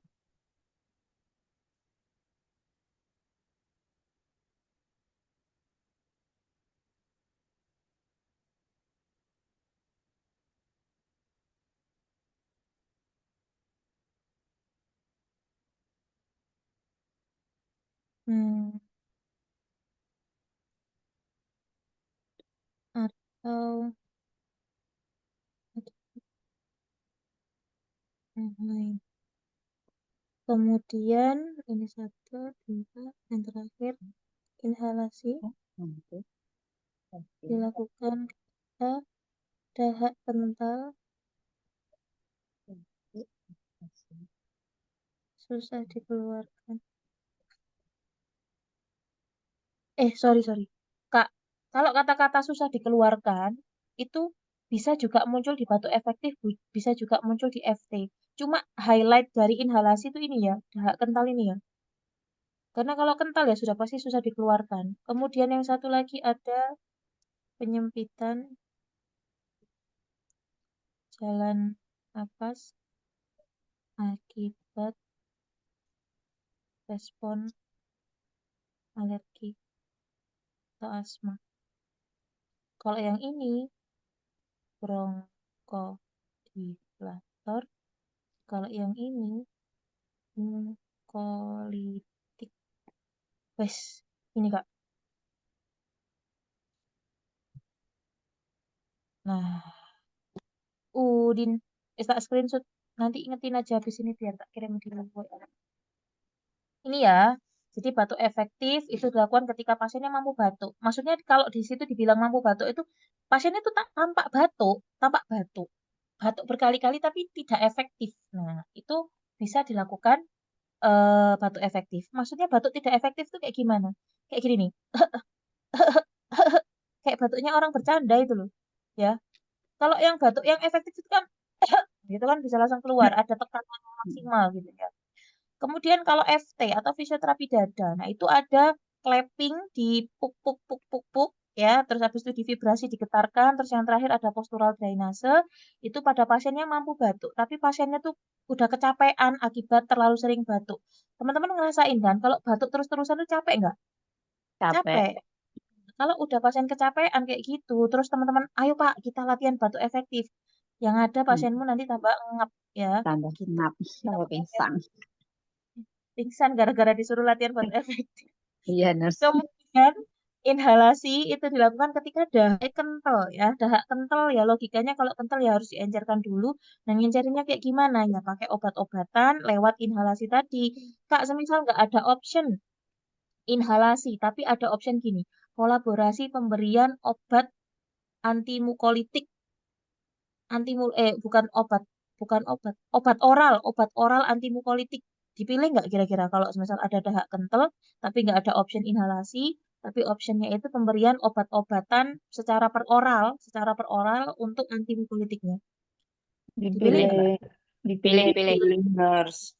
Nah, intinya itu mukolitiknya yang kita highlight ya. Mau lewat inhalasi atau mau minum secara per oral, boleh. Tapi kalau mau cepat ya lewat inhalasi. Kalau yang Inhalasi. minum kan 2-4 jam baru terproses.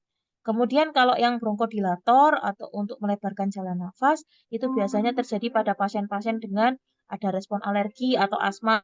Suaranya wheezing, itu pakai bronkodilator gitu. Lanjut ya. Oh, enggak bagus. 15. Prinsip etik. Ayo, gampang. Apa Klien yang memiliki dilanggar? perawatan di ruang ICU sejak seminggu lalu karena perdarahan lambung. Kesadaran klien menurun, tapi klien masih tampak.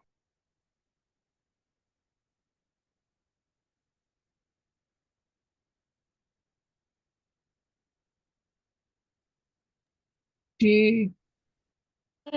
Otonomi Kak. Alasannya? D, Kak, malefisiensi. Melanggar hak pasien. Melanggar lo ya. Melanggar lo, Bos. Ayo, melanggar, Bos. Otonomi, Kak. Otonomi tanpa persetujuan klien. Oke. Nah, gini ya, prinsip bedanya prinsip etik itu kalau dilanggar sama diterapkan itu beda. Kalau dilanggar itu berarti yang kita lakukan tuh melanggar prinsip etik apa gitu. Kalau diterapkan itu yang kita lakukan itu mengaplikasikan prinsip etik apa. Tadi ada yang jawab non malefisien. Kenapa? Ya memang di sini ada perawat menyarankan kepada keluarga untuk tetap dioperasi untuk mencegah kondisi yang lebih buruk. Itu betul, itu non malefisien. Tapi masalahnya di atas ini ada dilema etik ya berarti ya. Yang atas itu pasiennya mintanya tidak mau dioperasi. Berarti ini otonomi, ya toh? Otonomi versus non malefisien. Nah, pertanyaannya adalah yang kemungkinan dilanggar. Berarti C. Fidelity karena tidak menepati loh, ya permintaan otonomi pasien. kan? Otonomi, prinsip etik yang dilanggar adalah Otonomi. karena Otonomi hak pasien. ya, pasiennya nggak Karena- mau, meskipun Karena pasiennya itu pasien nggak menolak dioperasi. Jadi pasiennya sudah pernah bukan berwasiat ya, berwasiat kan kayak kelihatannya mau meninggal aja ya. Berpesan, kalau saya itu nggak mau dioperasi, ya. Tapi keluarganya, perawatnya bilang, ini kalau nggak dioperasi nanti bahaya Bu, jadi gini. Ya memang itu hak kita untuk mengadvise seperti itu. Tapi kalau semisal dirunut, itu dia melanggar prinsip etik otonomi, karena pasiennya sendiri sudah ngomong, saya nggak mau dioperasi. Gitu. Tapi kalau semisal tetap dilanjutkan, boleh nggak? Ya nggak apa-apa, terserah keluarganya. Tapi pasien itu kan punya hak untuk ngatur, toh saya mau dioperasi atau enggaknya. Nah, di sini perawatnya ini, pasiennya kan nih, meskipun tanpa persetujuan klien, berarti ini arahnya sudah mengarah ke sini. Nggak nampak. Berarti otonomi yang dilanggar. Jadi hati-hati untuk prinsip etik itu perhatikan pertanyaannya itu dilanggar, diterapkan, atau dilema etik. Kok ini tulisannya? Dilema etik. Nah, ini juga dilema etik. Dilema etiknya apa? Pasiennya mintanya nggak mau dioperasi, sementara perawatnya mengatakan ini harus segera dioperasi. Kalau nggak dioperasi akan terjadi sesuatu yang lebih buruk. Ini dilema etik otonomi versus non malefisien. Gitu. Nah, kalau yang dilanggar ya melanggar otonomi karena tadi pasiennya nggak mau dioperasi kok, malah dioperasi akhirnya. Gitu ya. Etik harus banyak aturan, Kenapa? nggak apa-apa. Ini mau dioperasi. Otonomi ya. Lanjut. Ini apa ya? Saat kunjungan rumah, perawat menjumpai perempuan usia 75 tahun tinggal bersama keluarga. Keluarga mengatakan klien lebih banyak milih diam di kamar, cenderung marah, dan tidak ingin keluar kamar semenjak suaminya meninggal. Ayo, please, gampang. Apa ayo? Apa yang harus dilakukan? Apa, Kak? GDS. GDS. GDS. Yes, jawabannya adalah GDS. Kenapa? Ini muncul depresi atau kesedihan yang berkepanjangan yang dialami oleh lansia. Karena dia nggak mau interaksi, milih diam di kamar semenjak suaminya meninggal dunia. Oke, jawabannya adalah E. Good, lanjut. 17. Seorang laki-laki 60 tahun datang ke klinik Panti Ureda dengan keluhan diare sejak 1 hari yang lalu. Hasil pengkajian, BAB-nya cair 4 kali per hari. membran mukosa kering, TD-nya 110/70, suhu 362. Intervensi keperawatan pada kasus apa kira-kira? Jaga keseimbangan cairan, Kak. Benar. Jaga keseimbangan keseimbangan cairan.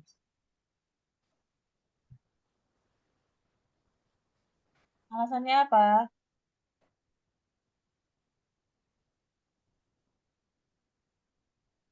Alasannya apa, Kak? Untuk mencegah kekurangan cairan, Kak, karena sudah BAB cair 4 kali, jadi harus intake yang masuk itu harus seimbang karena Mencegah dehidrasi. mengurangi dehidrasi, bukan mengurangi, mencegah betul. Mencegah dehidrasi. Kenapa nggak dirujuk, Kak?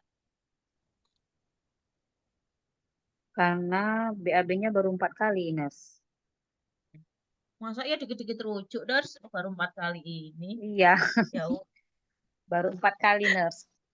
baru 4 kali ini kondisinya Iya. juga masih bagus, jadi nggak Nah, bisa dirujuk. Karena masih Juga kehilangan cairannya. Apa, Kak? tidak didukung BPJS nanti. Iya. Nggak di cover BPJS sama dimarahin juga kita ya, Kak ya. Sama aja. Jadi nggak dimarahin usah, sama wes. perawat IGD nanti. Kondisinya masih bagus kok dirujuk ke sini gitu ya. Ya udah, Iya, karena Nis. Pak ini kondisinya masih bagus, ini dikasih obat zinc, terus habis itu suruh minum air putih yang banyak sama oralit, udah itu aja ya karena kondisinya masih bagus. Nah, ini klasifikasi dehidrasi berdasarkan gejala klinis Kak ya. Kalau yang biasanya kita bahaskan dehidrasi pada anak-anak ini untuk dewasa. Ringan, sedang, berat. Sama ya kalau untuk kehilangan berat badannya. Terus ini untuk tingkat kesadarannya ini ya. Nanti kalau mau baca nggak apa-apa. Oke. Nah, ini fontanel ini masuk ke anak-anak. Lanjut yo. 18. Lanjut, Nis. Seorang laki-laki berusia 65 tahun tinggal di Panti Werda mengalami stroke dan kelumpuhan sejak 3 bulan lalu. Klien hanya berbaring dan duduk di kursi roda, semua aktivitas dan kebutuhan klien dibantu, bokongnya merah. Kemudian perawat melakukan perubahan posisi setiap 2 jam sekali. Kriteria evaluasinya apa? Yo. Benar. Tidak ada adeko-adeko Benar. B. Tidak cocok. Yakin Bang? B. Tidak ada tanda-tanda luka adekub.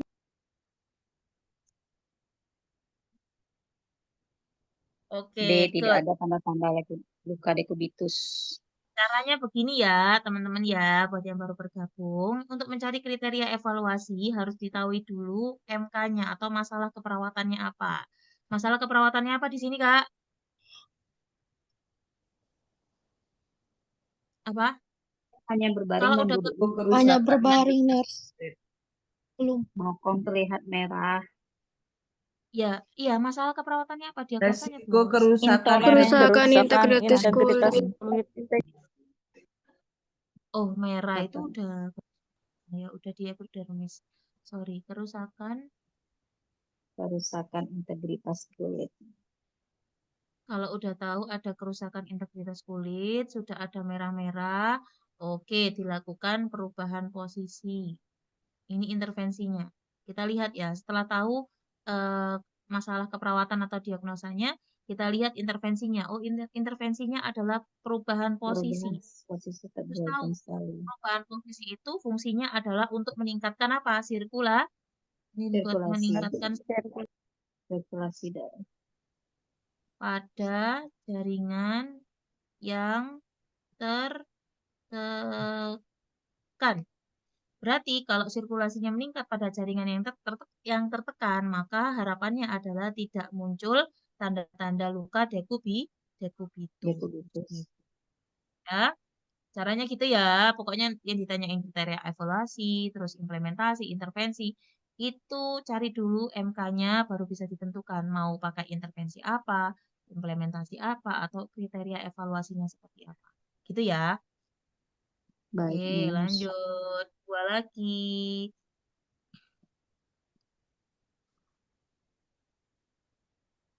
Seorang perempuan usia 64 tahun tinggal di panti sejak 5 tahun yang lalu. Klien mengalami katarak dan gangguan gaya berjalan. Sejak saat itu klien menggunakan tongkat untuk membantunya berjalan.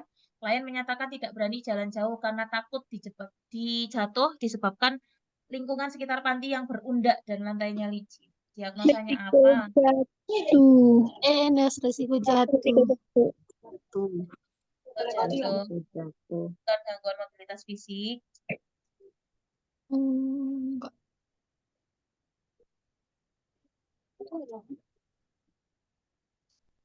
Yakin? Yakin, Kak. Mungkin Kak.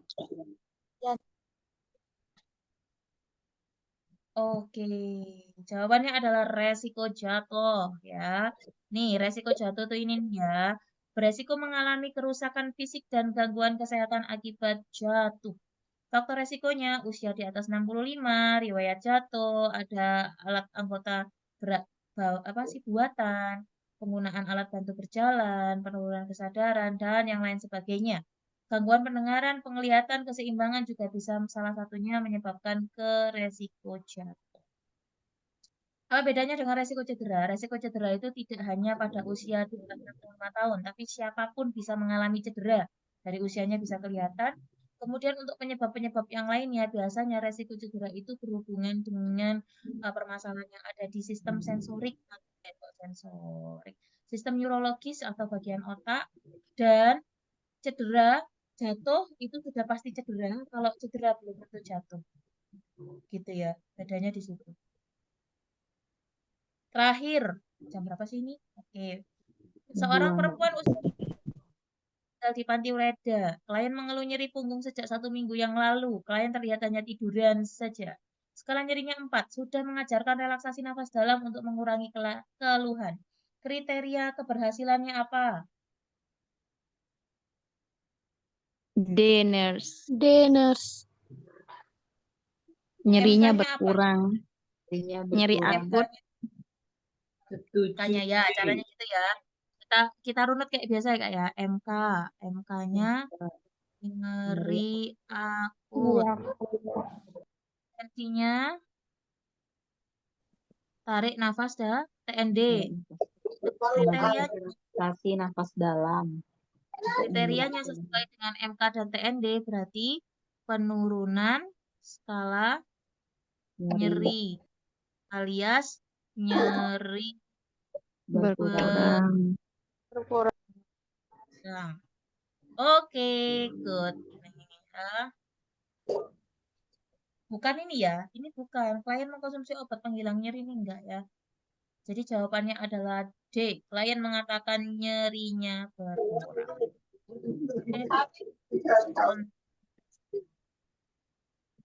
Wes, ada yang mau ditanyakan?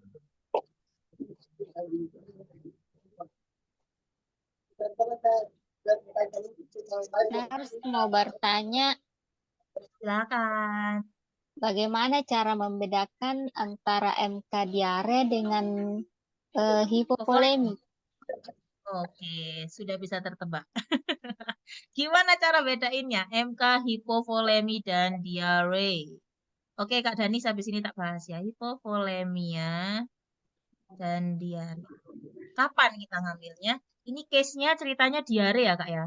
Case-nya ceritanya diare. Ada pilihan hipovolemia sama diare diagnosanya. Kapan kita pakai hipovolem? Kapan kita pakai diare? Kita pakai hipovolemia jika diarenya sudah mengakibatkan penurunan kondisi. Contohnya TTT-nya menurun. Kemudian akral dingin. Terus turgor kulit. Oh, tulisanku tambah jelek aja. Turgor kulit menurun. Terus DRT memanjang. Ya, itu. Terus kapan kita ambil diagnosa diare pada pasien diare? Yaitu ketika diarenya belum mempengaruhi kondisi klinis. Bedainnya cuma gitu tok, tak. Kalau semisal diarenya baru 4 kali kayak kasus yang tadi, boleh nggak dirujuk? Nggak boleh, karena enteng kondisinya belum sampai kehilangan cairan yang masuk ke derajat dehidrasi ringan sedang ataupun berat. nggak usah dirujuk, cukup cukup minum aja air putih yang banyak, kita jaga keseimbangan cairannya. Nyambung dengan pertanyaannya Kak Danis tadi, kapan kita boleh dia rujuk, nurse? Kalau settingannya itu di puskesmas, maka ketika pasiennya itu sudah sampai di tahap dehidrasi berat. Dehidrasi berat itu biasanya sudah mengalami tanda-tanda, ada yang mengalami ini Kak, mengalami tanda-tanda ke arah hipovolemi. Contohnya tensinya sudah mulai menurun, terus heart rate-nya takikardi, akralnya mulai dingin, turgor kulitnya menurun, CRT-nya memanjang. Terus pertanyaannya, Kak, kenapa harus pas waktu derajat dehidrasi berat? Kenapa nggak ringan sedang aja langsung kita rujuk? Terus fungsi puskesmas ada IGD-nya apa? Pertanyaanku. Kalau semisal ringan sedang langsung dirujuk ke rumah sakit, fungsi IGD puskesmas apa? Di situ kan bisa juga. Bisa ditangani dengan baik juga di situ dengan pemberian cairan resusitasi. Boleh nggak diinfusi puskesmas? Yo boleh. Siapa yang nggak Boleh. ngebolehin? Boleh. Terus kenapa harus dirujuk ke rumah sakit? Ya untuk tata laksana lebih lanjut. Siapa tahu nih ya. Siapa tahu kondisinya ngedrop, shock, butuh cairan koloid. Di sini ada orang puskesmas, di puskesmas ada cairan koloid nggak? Kayak gelofusin, gitu-gitu ada nggak ya? Aku nggak tahu ya kalau di puskesmas tuh ada atau enggak. Tapi mungkin sediaan ada nggak? Nggak Ada? ada, Nggak ada. Nurse. Nggak Nggak ada. Enggak ada. Cuma Kalau kristaloid puskesmas kok ya. itu. Ya. Cuma kayak RL, asering, NaCl gitu aja. Nah, makanya itu kalau pada pasien dengan derajat dehidrasi berat, itu ya harus dirujuk ke rumah sakit. Takutnya tadi butuh cairan yang koloid, contohnya gelofusin, albumin, ataupun yang lainnya, biar sampai pasiennya nggak sampai shock. Terus di puskesmas tuh ada kayak infus pump nggak sih, Pak? Infus pump, siring pump gitu ada nggak, Pak? Nggak ada ya? Nggak ada, Nurse. Nggak ada, Nggak nah. ada. Pasien-pasien dengan derajat dehidrasi berat itu biasanya butuh cairan yang betul-betul rinci, perhitungan cairan yang masuk, cairan yang keluarnya itu harus rinci, makanya harus dirujuk ke rumah sakit. Kalau masih ringan sedang kondisinya yang masih bisa disupport secara oral, kemudian infus masih bisa masuk, ya di puskesmas saja dulu kalau memang dia riwayatnya itu ya Kak, itu Kak Deni sudah dijawab. Yang tadi nanya hipovolemia ini sudah terjawab. Ada lagi? Kalau nggak ada, mari kita istirahat dulu sebelum nanti sore mau ngewar takjil ya. Masih ngewar takjil aja. Ada lagi? Oke, Kalau sekali dengan lagi. sebentar Kakak. Mm-mm. Apa Kak? Kalau antara hipovolemia, diare dengan kurang volume cairan, beda lagi Kak? Kurang volume cairan tuh bahasa kerennya hipovolemi Kak. Kalau misalkan di apa namanya, dua-duanya ada hipovolemia atau kurang volume cairan, yang mana didahulukan Kak? SDKI pun dia. Sekarang tuh masih ada kurang volume cairan Kak ya? Ada Bentar Kak, ya. di pengkajian IGD itu pakai itu. Resiko kurang volume cairan dengan kurang volume cairan. Oh, resiko kurang volume cairan. Oh, kalau sekarang Iya. di SDKI itu Hipovolemia masih, juga ada di situ Kak. Tiga-tiganya ada. kalau di sini tuh hipovolemia sama resiko hipovolemia ya. Kalau di SDKI lo ya. Kalau di SDKI. Berarti kurang update. Oke Kak. Masalahnya kurang volume cairan sama hipovoleminya itu juga sama juga. Maksudnya konteksnya ya sama-sama kehilangan cairan. Terus kalau dibedainnya, bingung bedainnya gimana. Kecuali kalau hipovolemia sama shock. Hipovolemia sama shock itu ya bodoh. Cuma kalau shock itu kondisinya sudah memang mengarah ke perburukan. Kalau hipovolemia itu tensinya kadang-kadang masih 100 per 60, 100 per 70, itu bisa masih dikatakan hipovolemia. Tapi kalau shock itu biasanya di bawah borderline, sudah di bawah 90 per 60, biasanya gitu. Kalau di SDKI udah nggak ada kurang volume cairan, mungkin itu masih pakai nanda, Kak. Nanda dulu gitu. Nanda itu resiko kurang volume cairan sama kurang volume cairan gitu. Nanda Oke lo Kak, ya. oke. Pernah ngalamin nanda juga nih. Nah, Makasih itu sih Kakak. mungkin. Nars, Ya, mau bertanya juga, Nars. Kalau Oke. resiko ketidakseimbangan elektrolit berarti di MK resiko ketidakseimbangan elektrolit berarti itu diare ya, Nars? Resiko ketidakseimbangan elektrolit itu biasanya mual-muntah diare biasanya loh, Kak. Kalau yang cairan itu biasanya ngambilnya dari luka bakar. Nih, tak. Nih, resiko ketidakseimbangan elektrolit itu, faktor resikonya ada dehidrasi, kelebihan volume cairan, kemudian diare, muntah, disfungsi ginjal, disfungsi regulasi endokrin. Iya, berarti diare. Kalau yang cairan itu lebih ke ini, Kak, ke trauma akibat perdarahan, terus luka bakar, asites, prosedur pembedahan mayor, itu masuknya ke resiko ketidakseimbangan cairan. Gitu. Ada di halaman 8788 di SDKI, Kak ya. Monggo kalau mau dibuka. Ada lagi? Cukup. Kita Cukup, ketemu lagi. Kakak. Terima kasih Cukup, banyak. Mas. Terima kasih banyak, Mas, atas waktunya. Tanggal 11 Cukup, kita Mas. KMB. Ya, Tanggal tanggal 11 11, jam berapa, Kakak? seperti biasa. Tanggal 11 KMB. Nanti kita ulas KMB-nya. Mungkin tak banyakin soalnya 30-an gitu ya untuk KMB-nya ya. Karena memang dia porsinya paling banyak di Paling banyak. Kakak. UKOM. Ya, sekarang ini kan Hamin berapa nih? Ini sekarang tanggal 9, 9, 11, Hamin 13 ya. Hamin 13 menuju UKOM. PR-nya adalah biasa SOP, SOP yang umum, SOP persalinan dan melahirkan. Habis itu terus apa sih namanya? Tadi yang untuk gerontik PR-nya adalah teman-teman SSN SP Jiwa terbaru di grup. Kemarin tak taruh di Google Drive, tapi di situ kok masih halusinasi itu masih di nomor 4. Sek, Kak, nah, habis ini kita ini ya. Habis ini kita bahas bentar aja untuk SP. Terus apa sih namanya? Aku tadi mau ngomong apa ya? Untuk gerontik itu yang penilaian-penilaian tadi loh Kak, nilai-nilainya itu tolong dihafalkan juga. Terus untuk yang kayak maternitas segala macam itu catatan-catatan kecilnya tolong direview-review kembali ya. Jadi basicnya adalah kita paham materinya dulu, terus nanti kita lanjut ke analisa soal. Oh ya, ini masih jadi perdebatan ya. Untuk SP aku juga, ya Allah, bingung banget ini untuk jawabin SP ini gimana ya.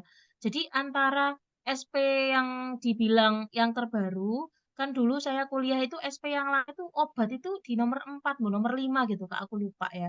Itu zaman tahun jebot. Terus sekarang itu aku tahu ada SP yang terbaru tuh pas waktu UKOM bulan Oktober. Itu tahunya juga dari mahasiswa. Kak, ini dari dosen yang terbaru itu apa sih namanya, obat itu naik ke nomor 2. Ya berarti ini kan sumbernya memang dari dosennya ya. Tapi ada beberapa dosen yang masih mengatakan sumbernya dari Profesor Budi Anatoliat yang mengatakan kalau obat itu di nomor 4. Nah kan ya bingung ya Kak ya, mau pakai yang mana ya? Aku juga, aduh ini gimana ini kan. Terus sementara ya kalau kalau aku ini sama seperti yang saya lakukan di bulan Oktober kemarin, masih menggunakan SP obat itu di nomor 2 gitu. Nah, ini aku lagi nyari kontak dosenku ya. Aku mau kontak beliau. Ini kira-kira masuknya kemana sih sama teman-teman yang Taruh lulusan lagi, Kak. seniorku yang baru lulus keperawatan jiwa. Siapa tahu udah ada update ya. Kira-kira minum obat itu masuknya di poin berapa? Masih aku cari tahu dulu sumbernya dari yang istilahnya belajar kekhususan kejiwanya gitu. Nah, kalau semisal teman-teman penasaran, masuknya mana sih? Tolong coba tanyain. Gitu ya. Pak, Bu ini pakai yang mana ya SP-nya ya? Saya pernah ikut bimbel kok di sini. Sementara kok yang dijelaskan seperti ini, pakainya yang mana gitu. Siapa tahu dosennya ngerti. Gitu ya. Itu masih jadi PR juga buat aku untuk SP-nya ya. Tapi kalau sementara sampai sekarang aku masih menggunakan SP yang obat itu nomor 2. Gitu. Oke, PR bersama ya. Ayo bantuin aku cari infonya teman-teman. Kalau ada infonya, teman-teman kabari aku. Oke? Ya Oke, wes. Mas. Untuk siang hari ini cukup sekian. Mohon maaf kalau ada banyak salah. Terus tadi sempat istirahat sebentar ya. Oke, mohon maaf. Habis ini, oh iya, rekaman Zoom-nya sudah berhasil saya perpulihkan. Dan habis ini saya upload untuk yang jiwa ya. Kemarin ya yang belum yang jiwa ya. Tunggu ya, habis ini tak upload ya. Oke, terima kasih banyak atas waktunya. Aku undur diri terlebih dahulu. Sampai jumpa nanti malam. Kita akan bahas soal di grup. Stay tune dan tetap semangat. Jangan lupa minum vitamin biar nggak chaos nanti pas waktu ujian. Bye-bye. Assalamualaikum. Waalaikumsalam.